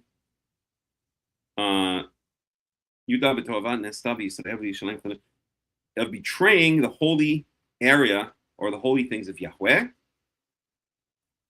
And then Malachi is saying, may God cut off such a person. Okay? And not only did Judah do that, but he's figuratively speaking, he's covered the altar of Yahweh, Mizbach Yahweh, with tears, crying, and wailing and moaning, because Yahweh will no longer accept his sacrifices with happiness. Okay? So this is essentially what this is a tirade against Judah, just as we had in the first part of Malachi 1, a tirade against the priests, against the Kohanim. Here we have a tirade against Judah for turning to idol worship, or if we want to accept these verses literally, for marrying the daughters of idol worshippers. But I don't think this is meant to be literal. Okay? So this is what Judah has done. This is the way Judah has betrayed God by turning to idol worship, by not respecting the holy sanctity or the holy sanctuary of Yahweh. And so therefore, instead of offerings being put on the altar of Yahweh, instead tears, crying, and wailing are put on the altar, and Yahweh will not accept their offerings, their sacrifices. Okay? Verse 14.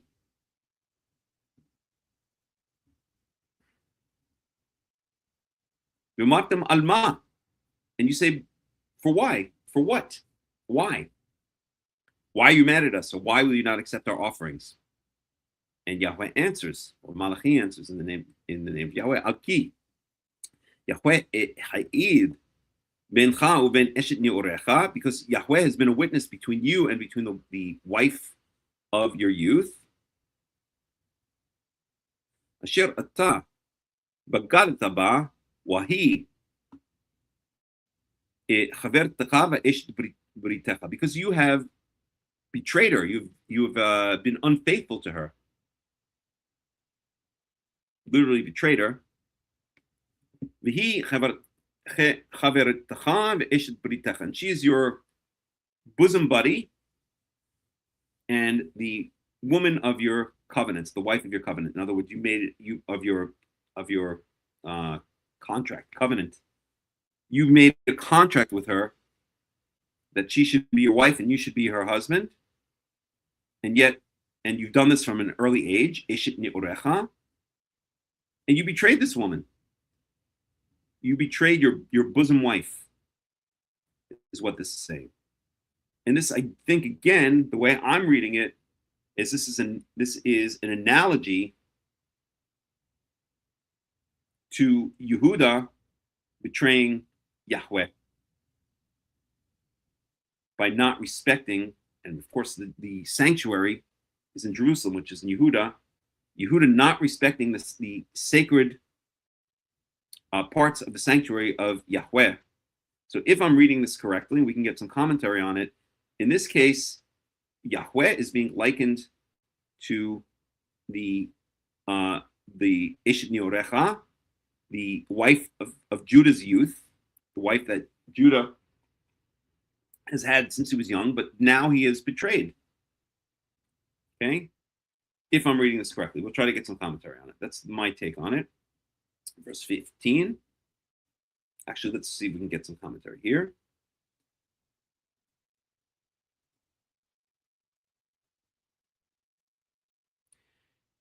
It was you who betrayed her when she was your friend and covenanted wife. Okay, since the next verse explicitly mentions divorce, one must conclude that the prophet actually rejects divorce as a betrayal of one's wife. The view puts aside the legislated provision for divorce in the Torah is an attitude adopted by Jesus in Matthew. Okay, so this is Robert Alter. This is a commentary on the Tanakh, but he is referring to the New Testament. And I'm sorry, whenever I have to refer to the New Testament, I always have to give the disclaimer that I am in no way, shape, or form a Christian or Messianic Jew. Those who are involved in the Karaite world will understand why sometimes I have to make that clarify that point. But I will sometimes refer to the New Testament, as Robert Alter does here, for historical reasons. At any rate, that's what he's saying. So basically, he's saying that he's taking this quite literally and saying this is a rejection of the idea of divorce, even though divorce is allowed for in the Torah. And where is that? Let's find it for a second.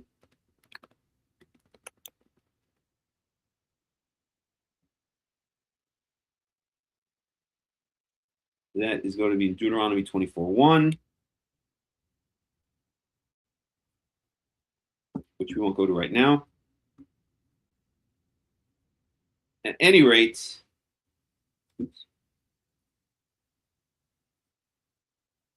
right? Deuteronomy 24:1, right here. So, but I take this all. I'm disagreeing with his commentary here, and maybe there's some other commentaries that were more in line with me. The way I'm seeing this is that this is not meant literally. Let me read it one more time in my head. Well, I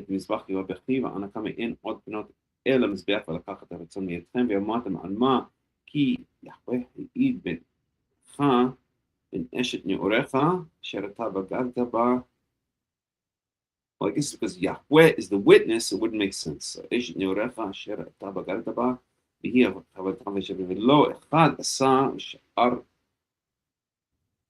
So maybe it is actually speaking about a husband and wife because it says that Yahweh is the witness.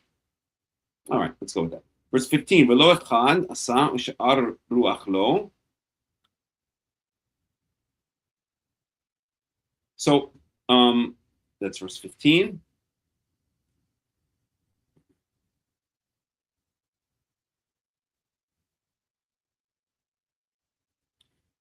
So literally, he did not just do one, but one did just not do this, and the rest, ruach lo, was his spirit. I don't know. This is kind of,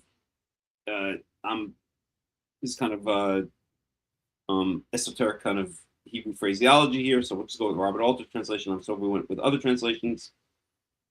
There would be other opinions because the wording is not clear here in the Hebrew at all. Okay, and did not one do right who has exceeding spirit? And what does the one seek? Seed of God. Okay. Zera Elohim. This is very esoteric Hebrew. It doesn't really make sense to me. And I'm sure that if we went to 5 different translations, or 5 different translations, we get 5 different opinions as to what all this means. But let's go with Robert Alter's. When you so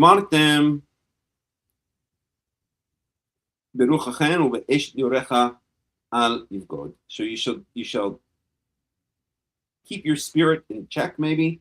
And you shall not betray the wife of your youth. Okay.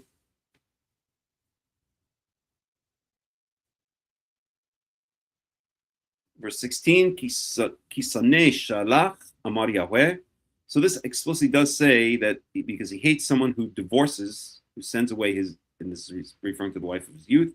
Amar Yahweh says Yahweh, Elohei Yisrael, the God of Israel. Kisah hamas al livusho, and has covered over the violence in his garment, meaning figurative way of saying that he's like he's stained he's stained with blood, but he covers it over with a garment. Amar Yahweh Tzebaot declares or says Yahweh of hosts, but you shall keep your spirit in check and not betray. And let's just get a little commentary on that.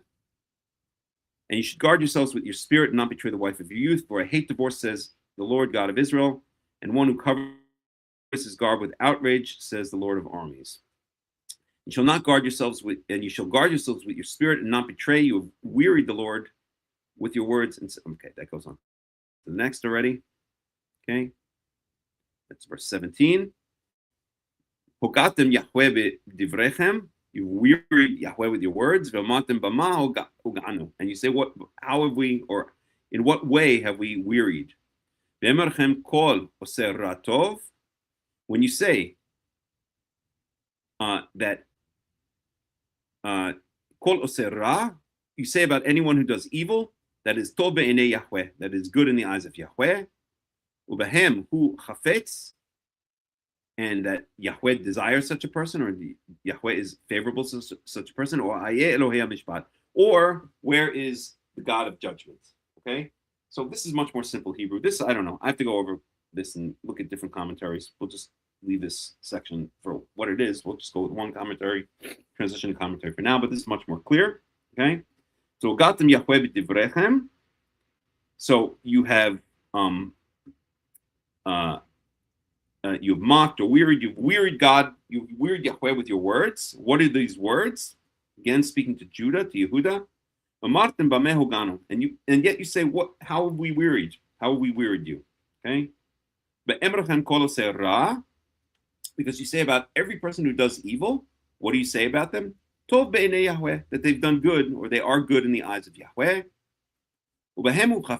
And he wants them, he likes them, he desires them. Or you say, Aye Elohim Mishpat. You say, where is the God of judgment? Okay, in other words, you say you doubt God's ability to punish the evildoers. Okay. And let's see a little commentary on that.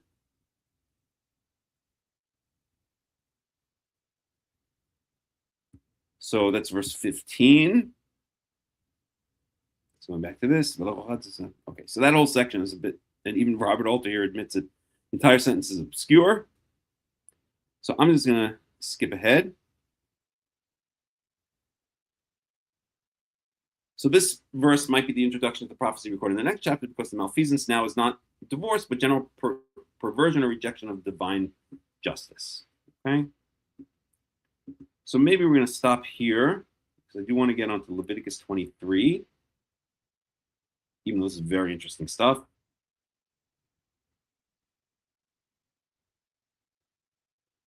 I think we're going to stop there, and we'll pick this up next week. And we'll go on to Leviticus chapter 23. Okay? Any questions, any comments?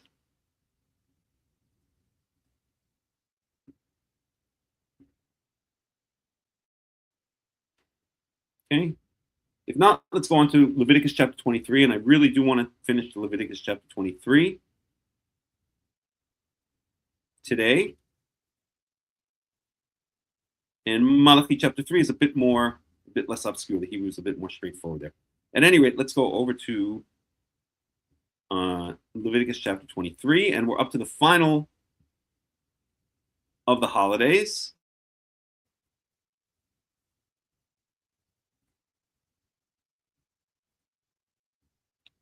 Hebrew.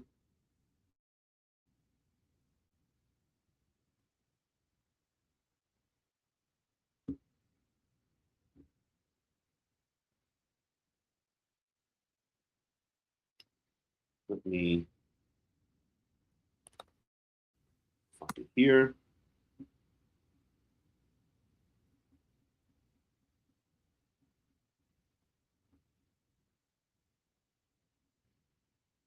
So Leviticus chapter 23.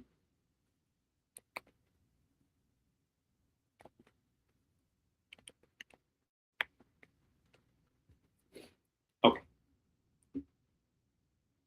So we're picking it up in verse 33. So when we're in Leviticus chapter 23, verse 33, we've gone through all of the holidays.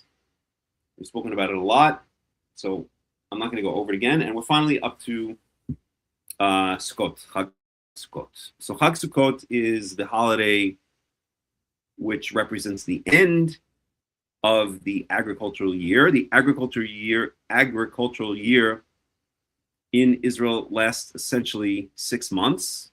It's from the beginning of the first month until essentially the end of the 7th month. So I guess that would be 7 months, actually. 1, 2, 3, 4, 5, 6, 7, because it's inclusive. So it lasts 7 months. Okay, and it starts, the agricultural season kicks off. Oh, really 6 months, because the agricultural season kicks off around Passover time, which is the 15th of the first month. And I guess we could say, exactly 6 months, actually, when we think about it this way. So it kicks off with Passover, which occurs on the 15th of the first month. That's going to be about when the first harvest in Israel is ready. That's going to be the barley harvest. So Passover specifically does not kick off the barley harvest, but the bringing of the Omer offering, the Tenufat Omer, usually called the wave sheaf offering, right? That's the official kickoff of the barley harvest.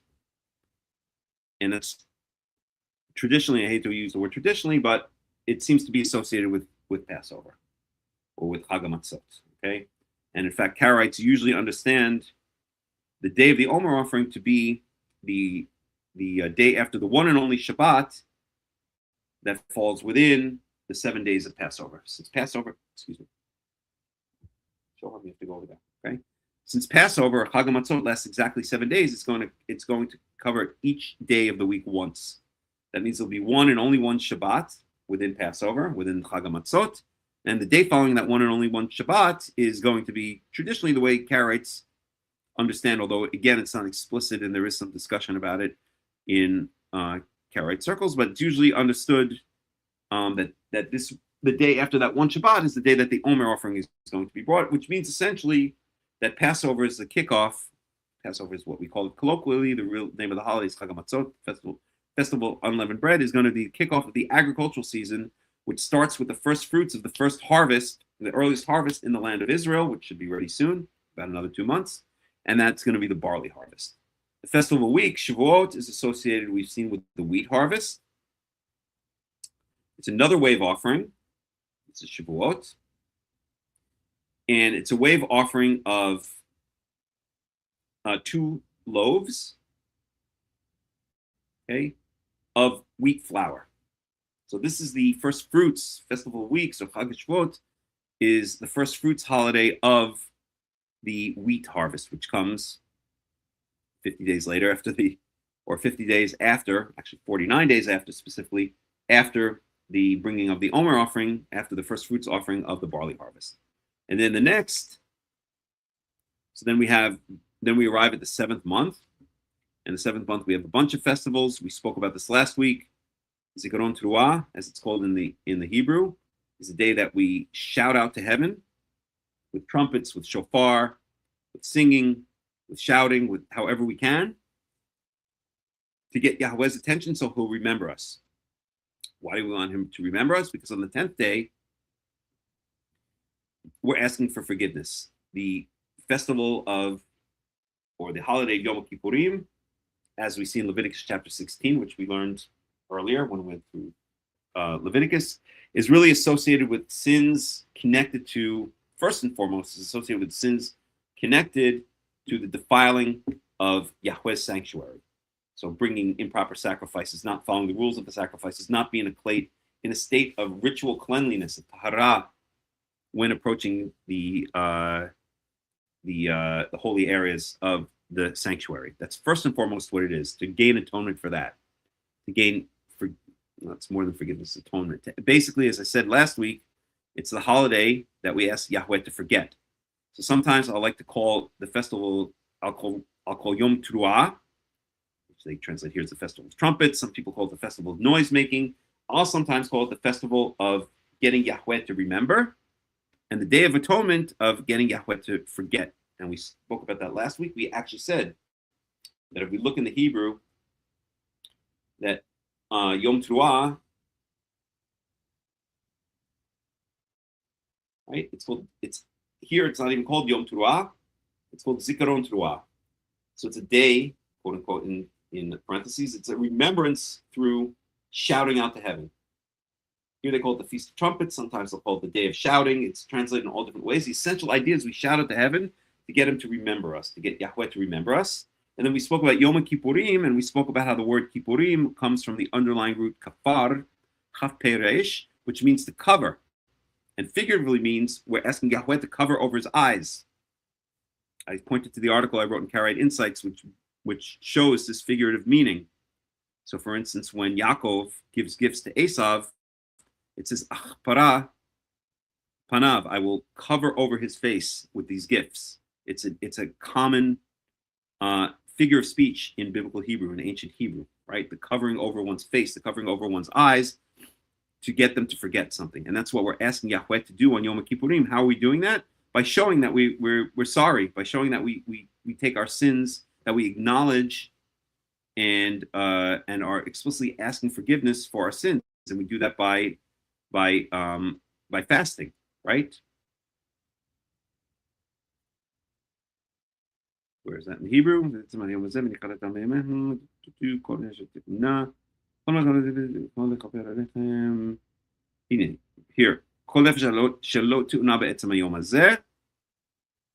here, you shall afflict your souls, which I'm not going to prove here, but is related. We could see in other places in Tanakh that afflicting your souls, this phrase is related to fasting. Okay, so by fasting, and perhaps also by sitting on the floor, wearing sackcloth, putting ash on our heads, all of these ways that in ancient Israel, people acknowledged and showed their regret for their indiscretions, that by doing this, we are getting Yahweh to forget, to cover over his eyes and to forget our indiscretions, first and foremost with relationship to any indiscretions we may have had, any indiscretions we have had with regard to the holy areas and the holy items of Yahweh. And I think secondarily, and really only secondarily, the general sins that we've committed. Really, the focus of Yom Kippurim is the holy areas, is the tabernacle / temple. Okay. All right. So then we get to Sukkot. And Sukkoth it's a harvest festival, but it's also a festival that we can celebrate now that hopefully we've called out to Yahweh to get him to remember us for all our good deeds, repented for our sins, and asked him to forget all of our sins. So now, hopefully, we've cleared the books out, so to speak. And I hate to use the word book because the rabbis come up with this idea, which has absolutely no basis in the Tanakh, of being written in the book of life or the book of death. It's a nice little story. Maybe it has some kind of didactic value, but it's certainly not explicit here. At any rate, now hopefully we've worked things out with Yahweh. We've cleared out our accounts with him, and now we can celebrate the fact that we're getting a fresh start with him, that he's forgiven us, and also celebrate the fact that it's the end of the agricultural year. So the agricultural year really starts from Passover. Chag HaMatzot starts on the 15th day of the first month, and Chag Sukkot starts on the 15th day of the 7th month, and that is going to be 6 months exactly, down to the day. And that's what we're going to learn about now. Chag Sukkot, and we're going to start in Leviticus chapter 23, verse 33. Let me just check in here and see if there are any comments, questions. So, Vayidaber Yahweh el Moshe lemor, and basically all of the holidays start this way. Vayidaber Moshe lemor, Vayidaber Yahweh el Moshe lemor, right? Vayidaber Yahweh el Moshe lemor. This is the typical introductory sentence. So, Daber el Bnei Israel lemor, speak to the children of Israel to say, B'hamisha asar yom l'chodesh hashvi'i, on the 15th day of the 7th month, hashvi'i hazeh, of 15th day of this 7th month, of this particular month being the 7th month, Chag HaSukkot Shivat Yamim le Yahweh, is a festival of Sukkot, the festival of tabernacles, the festival of booths, for 7 days to Yahweh. Bayom harishon mikra kodesh, kol malechet avodah lo ta'asu. So the first day is a holy convocation, a declaration that it's a holy day, or perhaps a calling together. Mikro can mean declare, to call. We'll go with a declaration. They usually call it a holy convocation. It's the way it's usually translated. It's a horrible translation. Convocation means a calling together. Con means together, even in Spanish, right? Con means with, right? In Portuguese, com means with, same word. In Latin, the prefix con means together. And vocation, vocation like vocal, right, is a calling out. This is a calling together. I wonder if Robert Alter gives a better translation than convocation. I hate that word. It doesn't mean anything. Nobody knows what it means. So let's see here. How does he translate? He also translates as a convocation. I can't stand the word convocation. I usually just say calling together or declaration. So at any rate, so the first day is a declaration of coming together. Kol malechet avodah lo ta'asu, you shall not do any work-like things. And remember, we spoke last week about the difference between the phrase that's used in every single one of the holidays aside from Shabbat, which is not technically a holiday, and Yom Kippurim. The phrase Malechet Avodah is used, whereas in the case of Yom Kippurim, the word Milacha is used. Let's find it here. Milacha, verse 28. In the case of Shabbat, the word Milacha is used. In the case of every single one of the other holidays, the word Milacha is not used. Instead, the phrase Malechet Avodah is used. And we spoke about how this implies onomatopoeically, it's more sing-songy. It's less harsh. So the implication is that there's a less of a harsh restriction or less of a strict restriction on doing work on these festival days, aside from Yom Kippurim, which is likened to a Shabbat, where there's a very strict restriction from doing work, as is the case on the Shabbat. Okay? At any rate, shall not do any work-like things, any worky works. Shivat Yamim, Akrivu Ishel Yahweh. So for 7 days you shall bring a fire offering.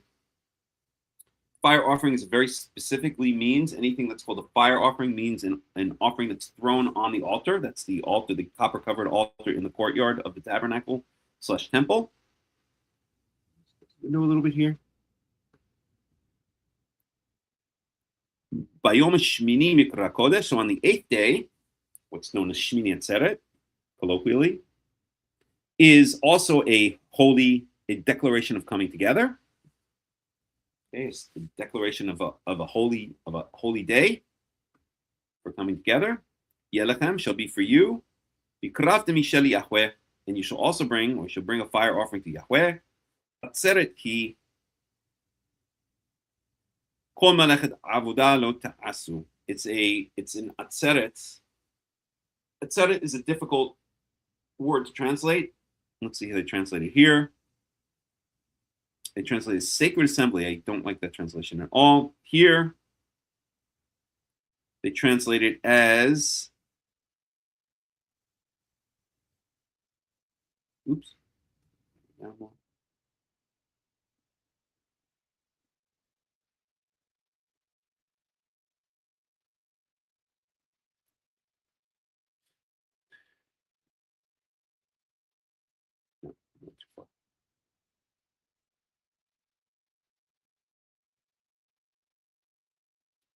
Solemn gathering. I'm not sure I like that translation either. The way I understand the word atzeret, right? It comes from the underlying root atzar, ayin tzadi resh. We can even look at that very briefly, which means to stop or halt. Okay.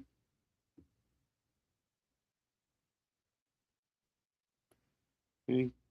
Restrain, retain, shut up, slack, stay, stop, halt. So stay maybe is the best way that I would like to translate it. That's the way I understand it.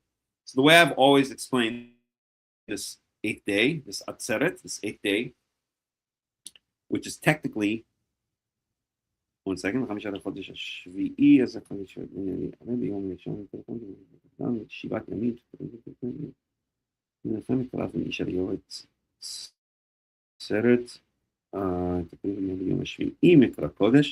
so this 8th day of Sukkoth, okay, this Atzeret, is that Yahweh, before we all disperse to our tents, to our homes for the winter, remember these are all pilgrimage holidays. The three agricultural holidays are also pilgrimage holidays. So Passover, so Chag HaMatzot, is a pilgrimage holiday. Shavuot is a pilgrimage holiday, and Sukkot is a pilgrimage holiday. These are the days these are the holidays on which every male is supposed to go up to the tabernacle, later the temple in Jerusalem, right? Every male in Israel.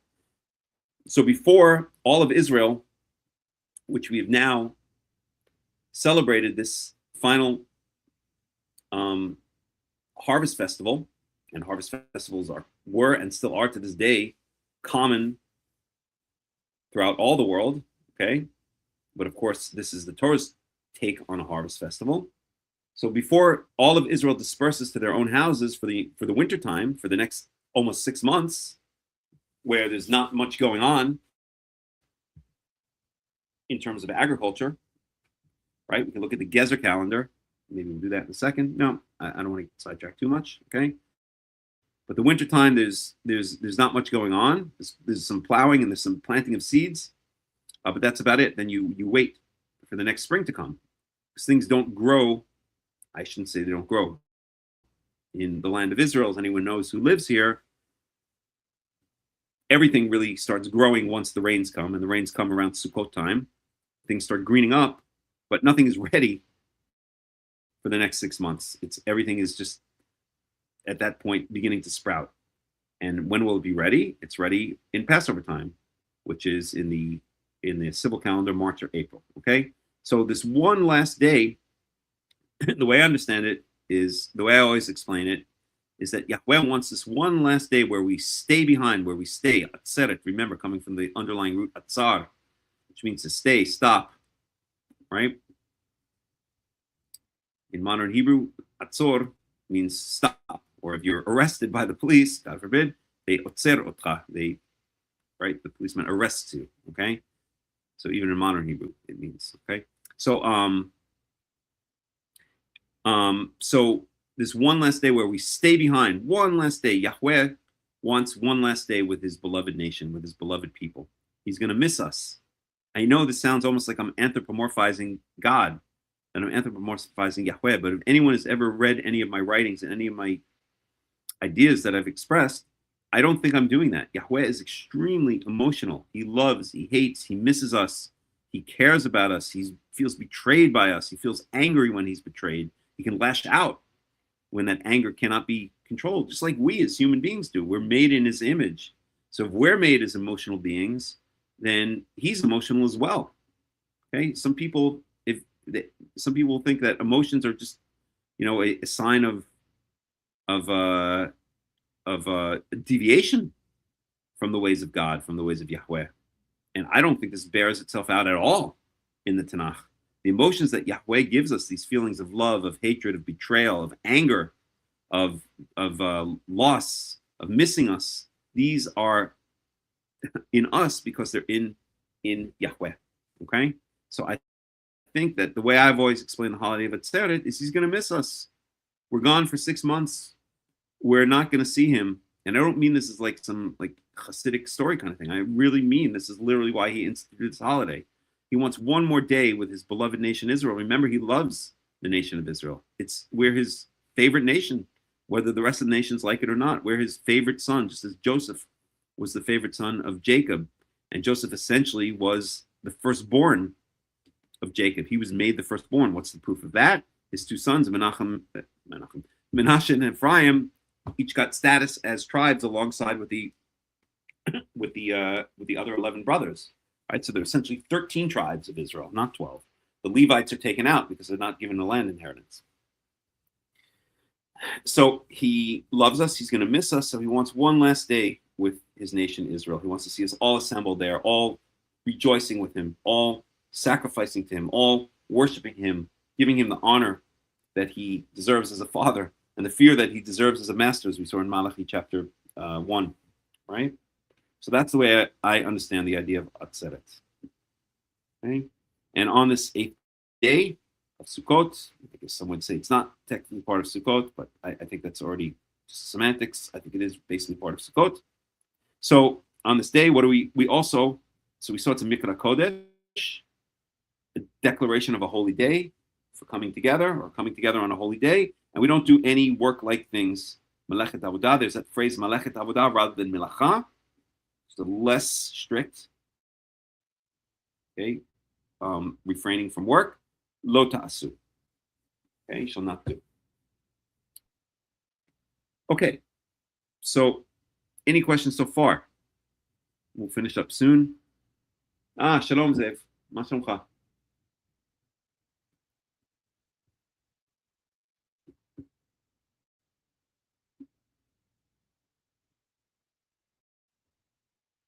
Okay, so let's finish this off. So any questions so far?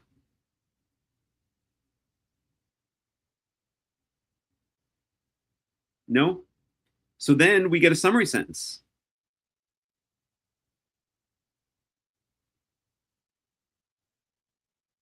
Okay? So the Torah works with introductory sentences and summary sentences. And I think this is really important to understand.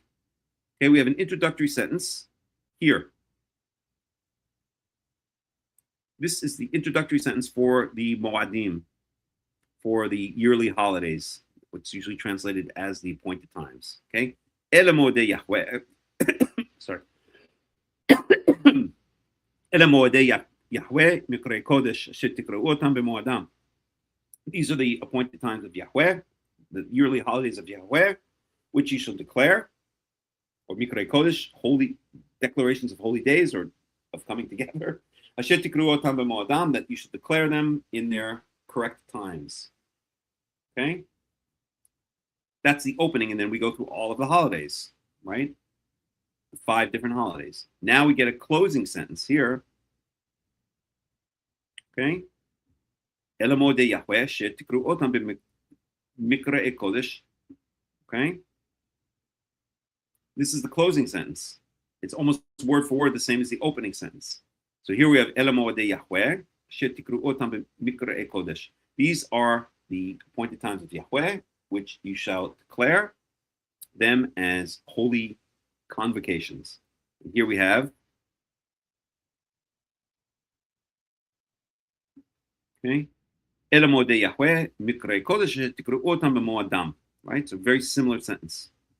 So we see that this is a closing sentence, and this is very common in the Torah. We have opening sentences, and then we have closing sentences, okay, that introduce a topic, and then that end the topic. So as they say, right, one of the things they always say about teaching, and if the Torah is nothing else, it's didactic. It is a masterclass on how to teach orally. And please do not confuse this with me with the quote unquote oral law of the rabbis, right? The Torah was read.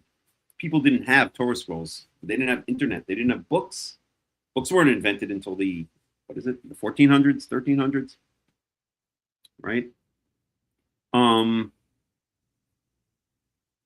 So the only way there were only the only places that Torah scrolls existed were they were kept by the priests in the temple. The king had a copy of it. That's explicit, right? The king has to have a copy of the Torah for this very reason, that he can look through it, they can read it. He needs to have a copy of this text, of this book, to be able to read it and access it when he needs it. Because it's not taken for granted as it is today that everyone can access the text of the Torah. So the way that the Torah was transmitted in ancient times, and the way most documents were transmitted in ancient times, was through being read aloud, public readings. This is why we have their explicit commandments to read the Torah aloud, right?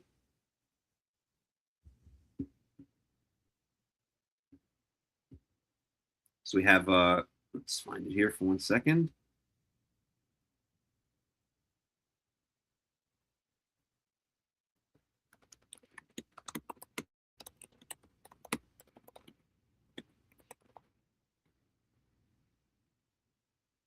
Deuteronomy 31:11. We can go to that for a second.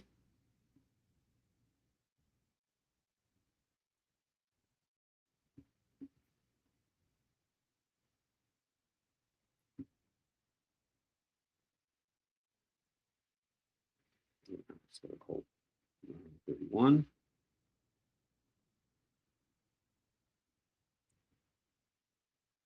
Oh boy, that's not what I meant to do. There it is. Right, so public reading of the law. This is Deuteronomy 31:11. I'll just read it in English so we can go through it quickly.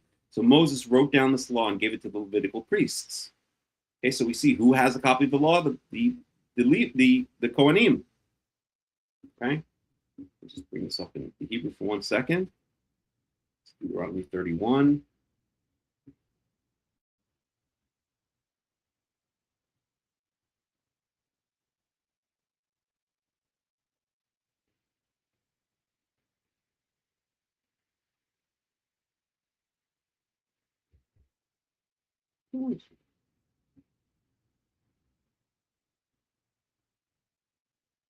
Okay, let's do it. I'll translate from the Hebrew. Okay, so this is Deuteronomy chapter 31, verse 9.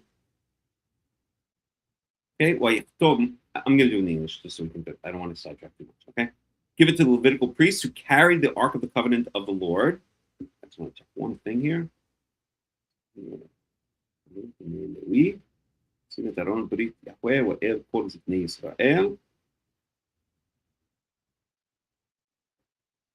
So it was given to the Kohanim and to the elders of Israel.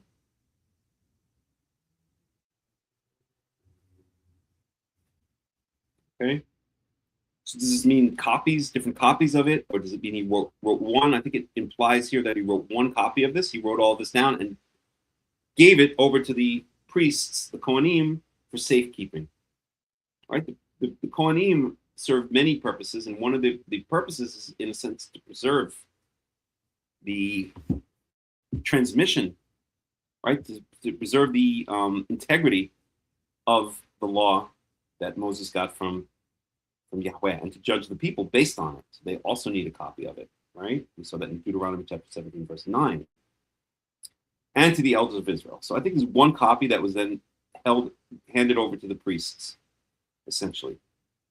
Okay? Then Moses commanded them at the end of every 7 years, in the year of canceling debts, that's the quote-unquote Shemitah year, which we'll get to, that's in Leviticus chapter 25, during the festival of tabernacles, when all Israel comes to appear before Yahweh your God at the place he shall choose, he shall read this law to them before them in their hearing. Assemble the people, men, women, and children, and foreigners residing in town, so they can listen and learn to fear Yahweh your God and follow carefully all the words of this law. The children who do not know this law must hear it and learn to fear Yahweh your God as long as you live in the land you are crossing the Jordan to possess. Okay? So that's what we see. So what part of the law are we talking about? This whole discussion. Let's just pretend for now it's the entire Torah, the entire 5 books of Moses, which one could make an argument for. Okay? So it's required to be read aloud on Sukkoth every 7 years, right? Where? At the temple, or the tabernacle/temple, later the temple. The entire book, so that all of Israel will understand what this law is saying. That's the way law was transmitted in ancient times. It was transmitted essentially orally, because it was too hard. You could not own your own Torah scroll. As someone I used to learn with used to say, in order to own your whole Torah scroll, you have to slaughter an entire flock of sheep, and then process the skin into parchment, and then you have to have someone write the entire text of the Torah and then proofread it, and that's the way these were called manuscripts. There was no such thing other than manuscripts until the invention of the printing press. Manuscripts means manu meaning hand, like in Spanish mano means hand, or manual in English, and script means writing. So that's the only way that texts were copied, right?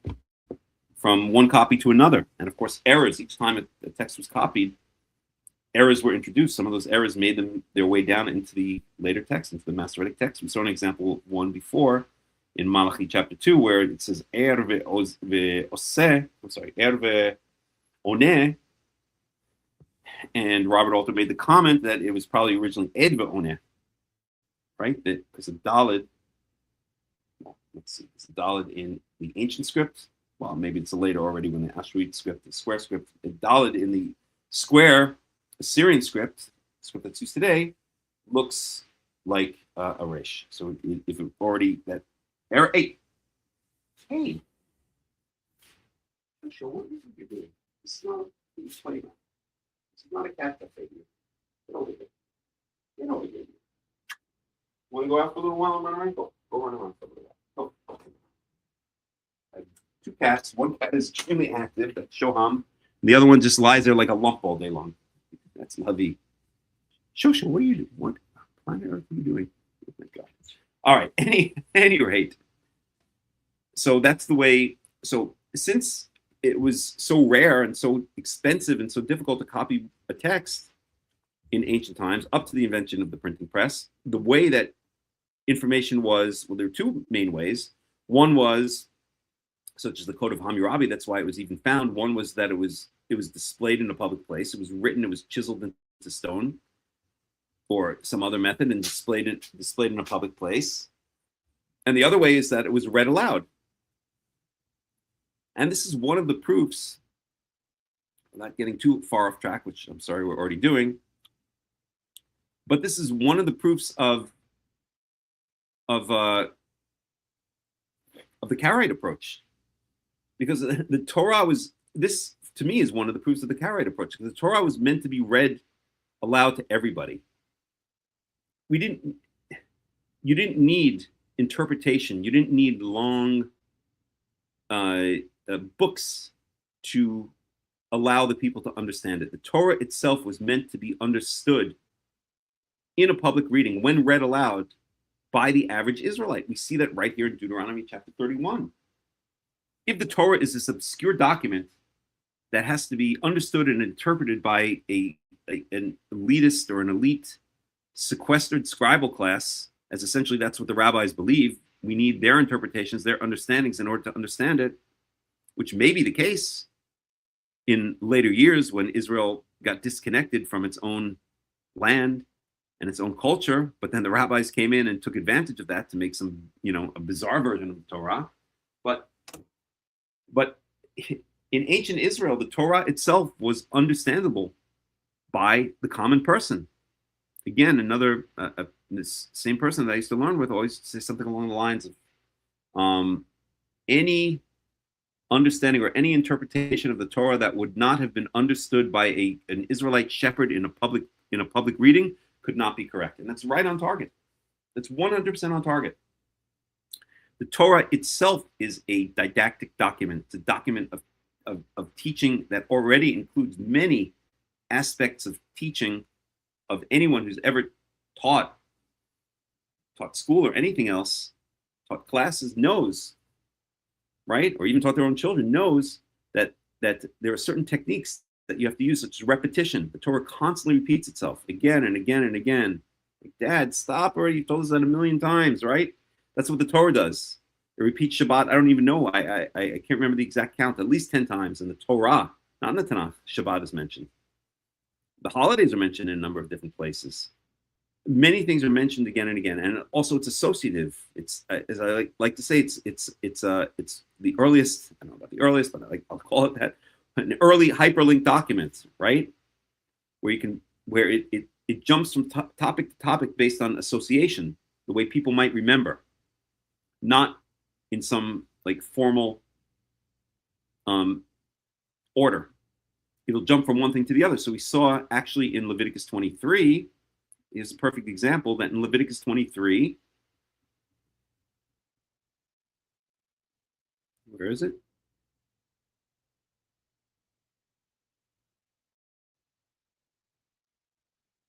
Let me just find it for a second. Here.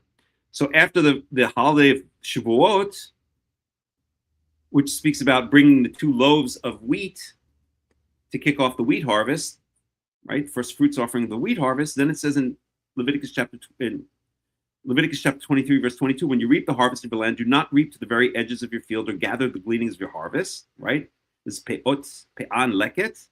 Leave them for the poor and for the foreigner residing among you. I'm Yahweh, your Lord, right? This has nothing to do with the holidays per se, but it's associated. It's a logical jump. It's a way to remember it. If we're talking about bringing the first fruits of the wheat harvest, if we're talking about the wheat harvest, then this is a perfect time for the Torah to stick in this idea of leave the corners of your field for the poor and don't go back over when you cut your grain. Don't go back and pick up every last stalk. Leave some for the poor and for the ger. Okay, that's an example of the Torah working associatively. It's going from a topic to another topic that's related, not in some kind of formal way like alphabetical or all of the laws of the first month, all of the laws of the second month. It's a didactic document. It's a document that is an expert that shows expertise in methods of teaching, in methods of oratory. It uses words. We saw that before. That for most of the Moedim, it uses the phrase Malechet Avodah, and for Shabbat and Yom Kippurim, it uses the word Milacha. Think how that is going to be heard by an ear, right? On Shabbat, you don't do Milacha. On Yom Kippurim, you don't do Milacha. On the other holidays, you don't do Malechet Avodah, right? It just hits differently in the ear. And this is the only way that the Torah can really be understood in its context. Let me just open this for 1 second here. Okay. So how do we get onto that? Well, let's unwind and get back to Leviticus 23. I really want to finish Leviticus 23. I really want to finish it and go on to Leviticus 24. So,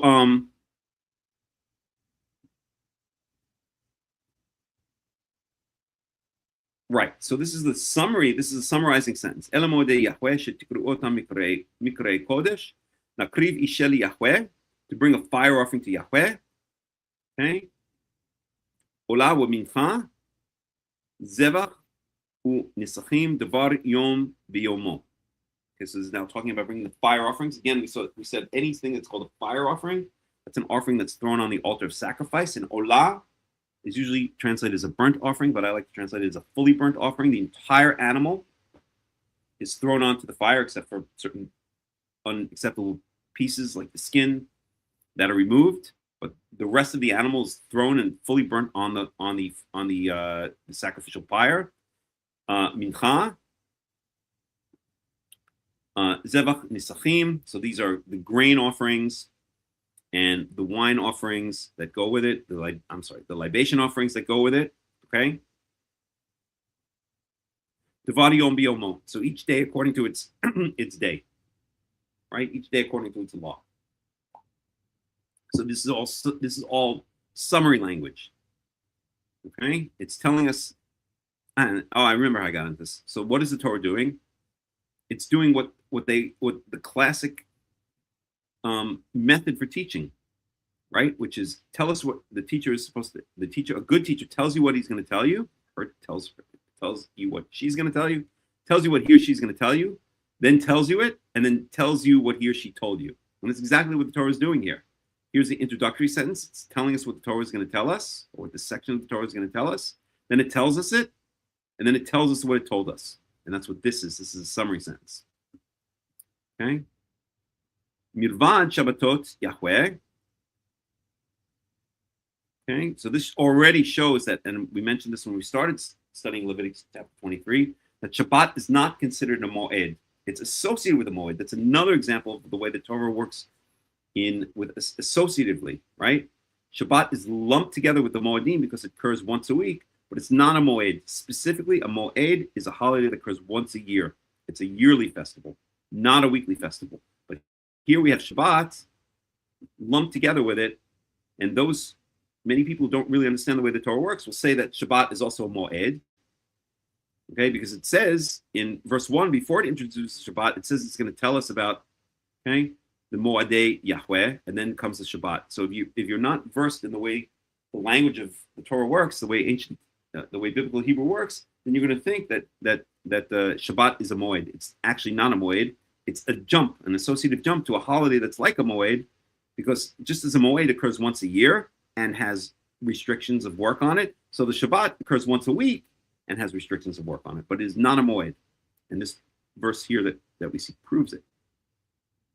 Okay, this is Milvad Shabbatot Yahweh.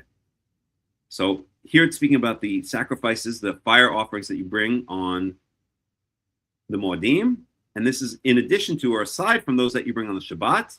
Milvad Matnotechem, and aside from your offerings, your voluntary offerings, your gifts. Okay. So we saw there were different types when we saw Leviticus. There are different types of gifts, like a nidava. Umidvad kol nidrechem, that's when you fulfill an oath, aside from all of your oaths. So you say, oh my God, I just got a call from my doctor. He says there's a lump, God forbid. He says, the lump on my throat. And you say, oh my God, God, please, if this turns out to be nothing, I promise I'll sacrifice 3 bulls on the altar in Jerusalem. And then you go to the doctor and it turns out to be nothing. We made a mistake. That was, we got your card mixed up with someone else, or it just turns out it's I don't know, a fishbone stuck in your throat or whatever. And then now it's time to go pay your neder. You made a neder. You said to God, you made a swear, an oath. You took something upon yourself. Said, if you get me out of this, Yahweh, I will do such and such. And now it's time to pay. So that's what nidrechem is. Milvad kol nidivotechem. Those are voluntary offerings. Asher titnu li Yahweh, which you should give to Yahweh. So this is a summary of the Moedim, the fire offerings that are brought on the Moedim, and then in general, all of the other offerings that are brought in general to Yahweh. Okay? And then, so that's it. This is the end of the section on the Moedim. From here, from verse 4 through verse 37. Introductory sentence, the meat of the matter, and then the summary sentence. And they all follow pretty much the same pattern. They tell you that you're restricted from work. It tells you what offerings you're supposed to bring. And it doesn't really give much. It gives some information, but not that much. Okay? Now it goes back and visits Sukkoth. It gives us more information about Sukkoth, but this is actually outside of the paragraph having to do with the Moedim. This is an afterthought in a certain sense. Okay? Because it's detailed information about Sukkoth. And these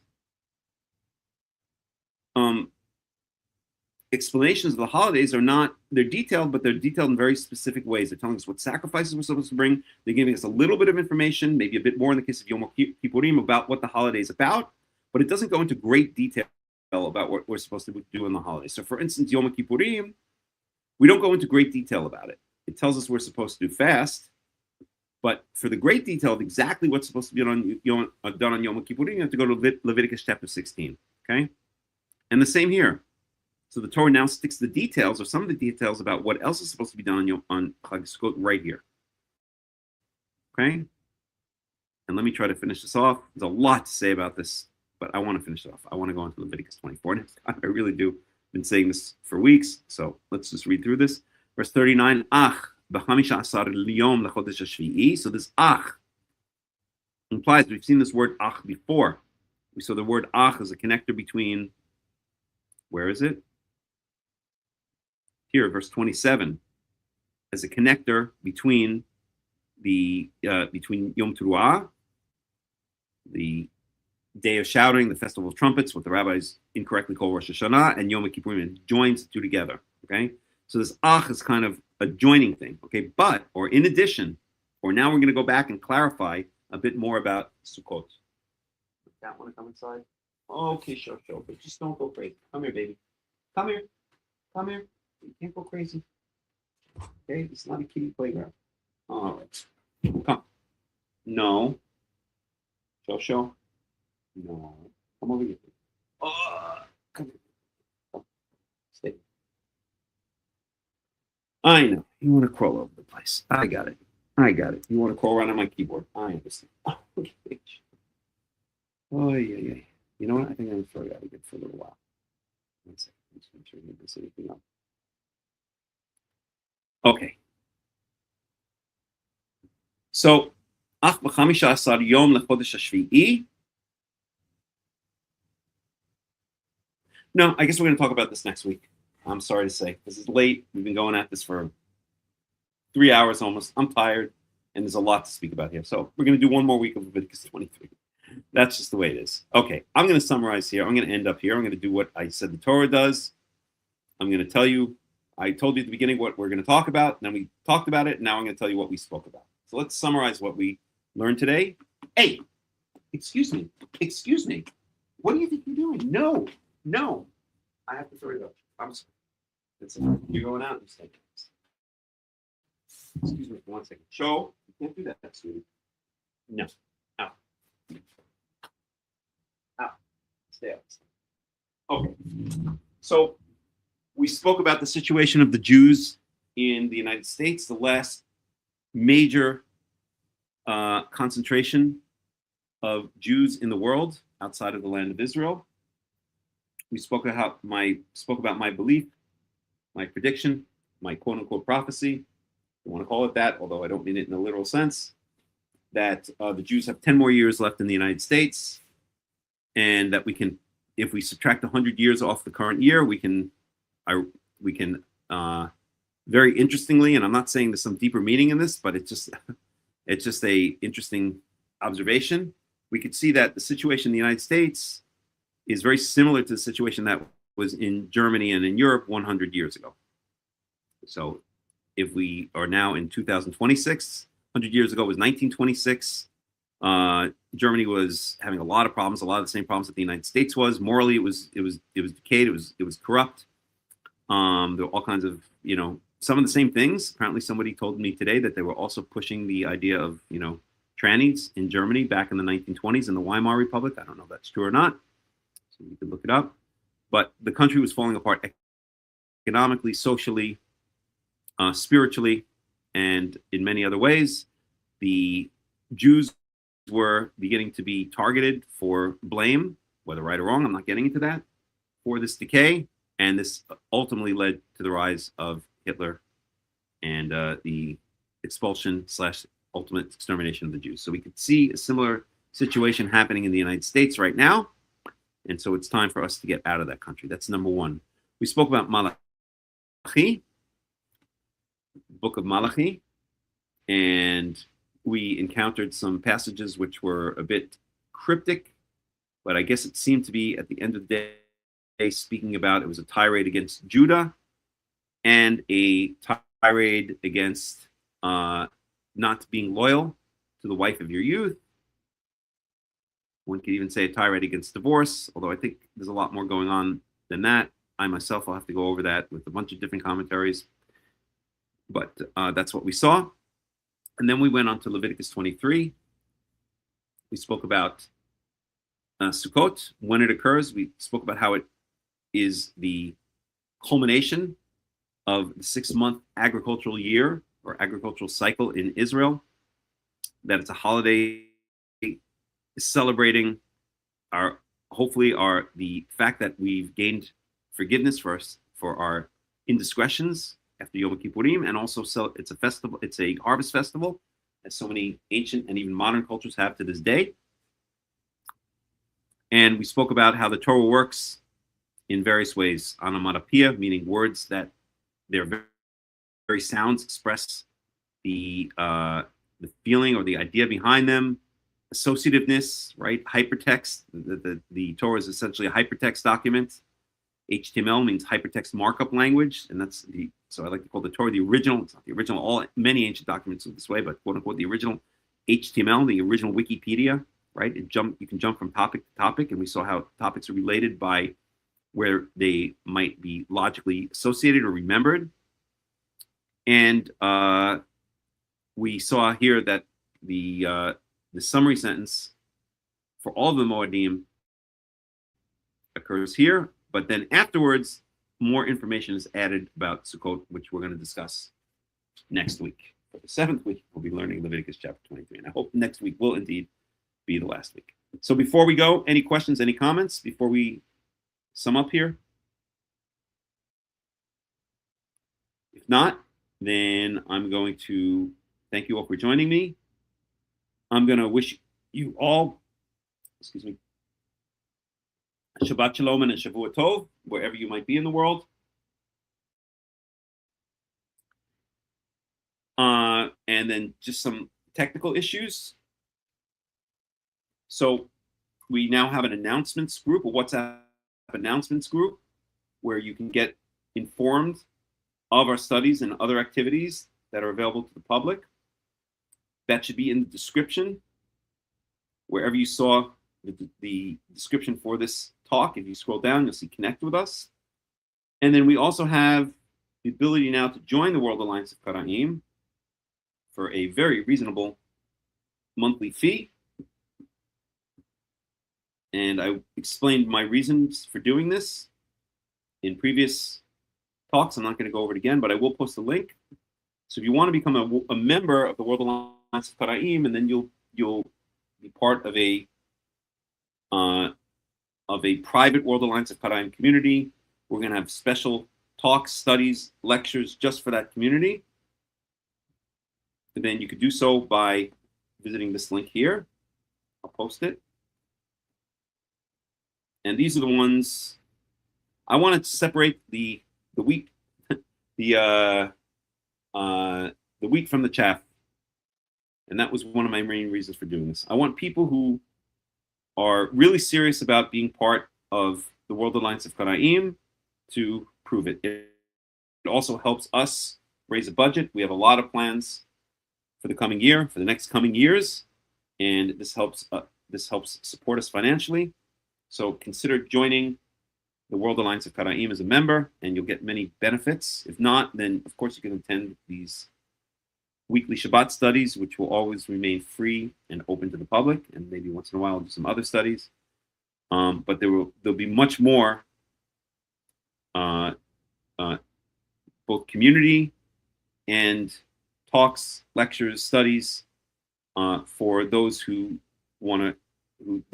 prove that they are truly committed to being part of a Karaite community, the World Alliance of Qara'im community. Then you can do so by following that link. So that's all for today. We'll go out as always with some music. Let me change it up a little bit and try to find some music that it's not just going to be a repeat of what we had before. Let's see. Playlists. I haven't listened to those in a long time. Let's go through some of these. That works. Okay, everybody. Thank you for joining us here. And I wish you all a Shabbat Shalom and a Shavua Tov. And looking forward to seeing you again next week. Shabbat Shalom and Shavua Tov.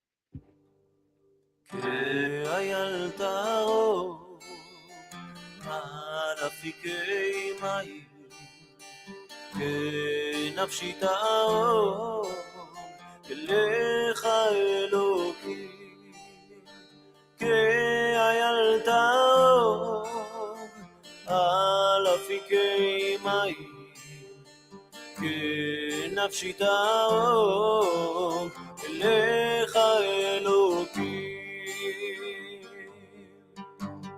צמא נפשי לאלוקים צמא נפשי לאלוקים ללחי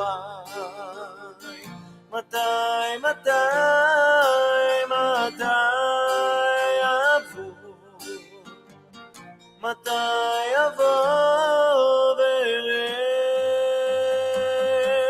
פני האלוקים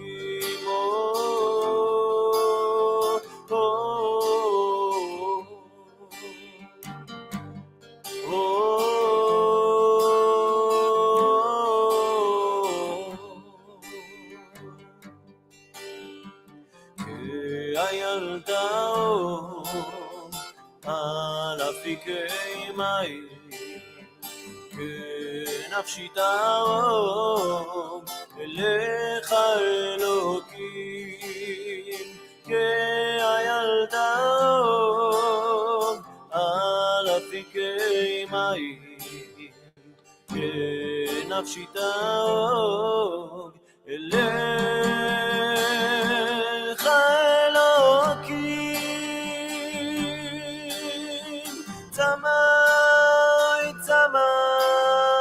צמא נפשי לאלוקים צמא נפשי לאלוקים ללחי מתי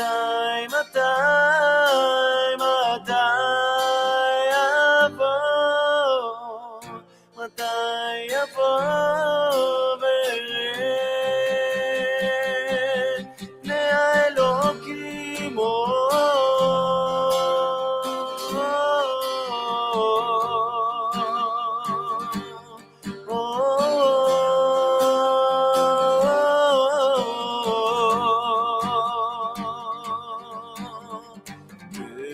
הילדה אור על אפיקי מים כנפשי תאור אליך אלוקים.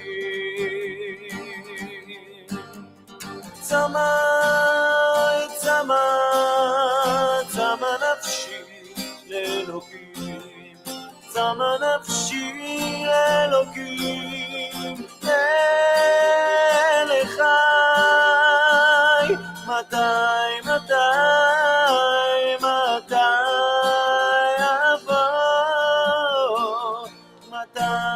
אבוא ואראה פני האלוקים.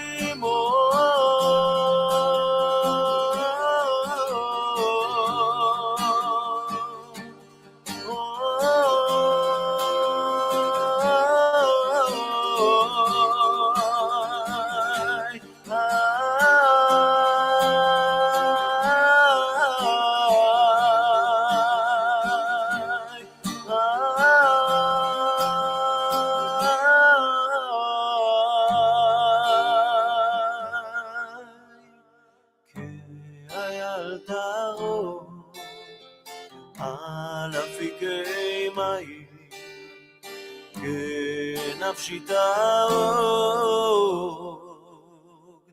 אליך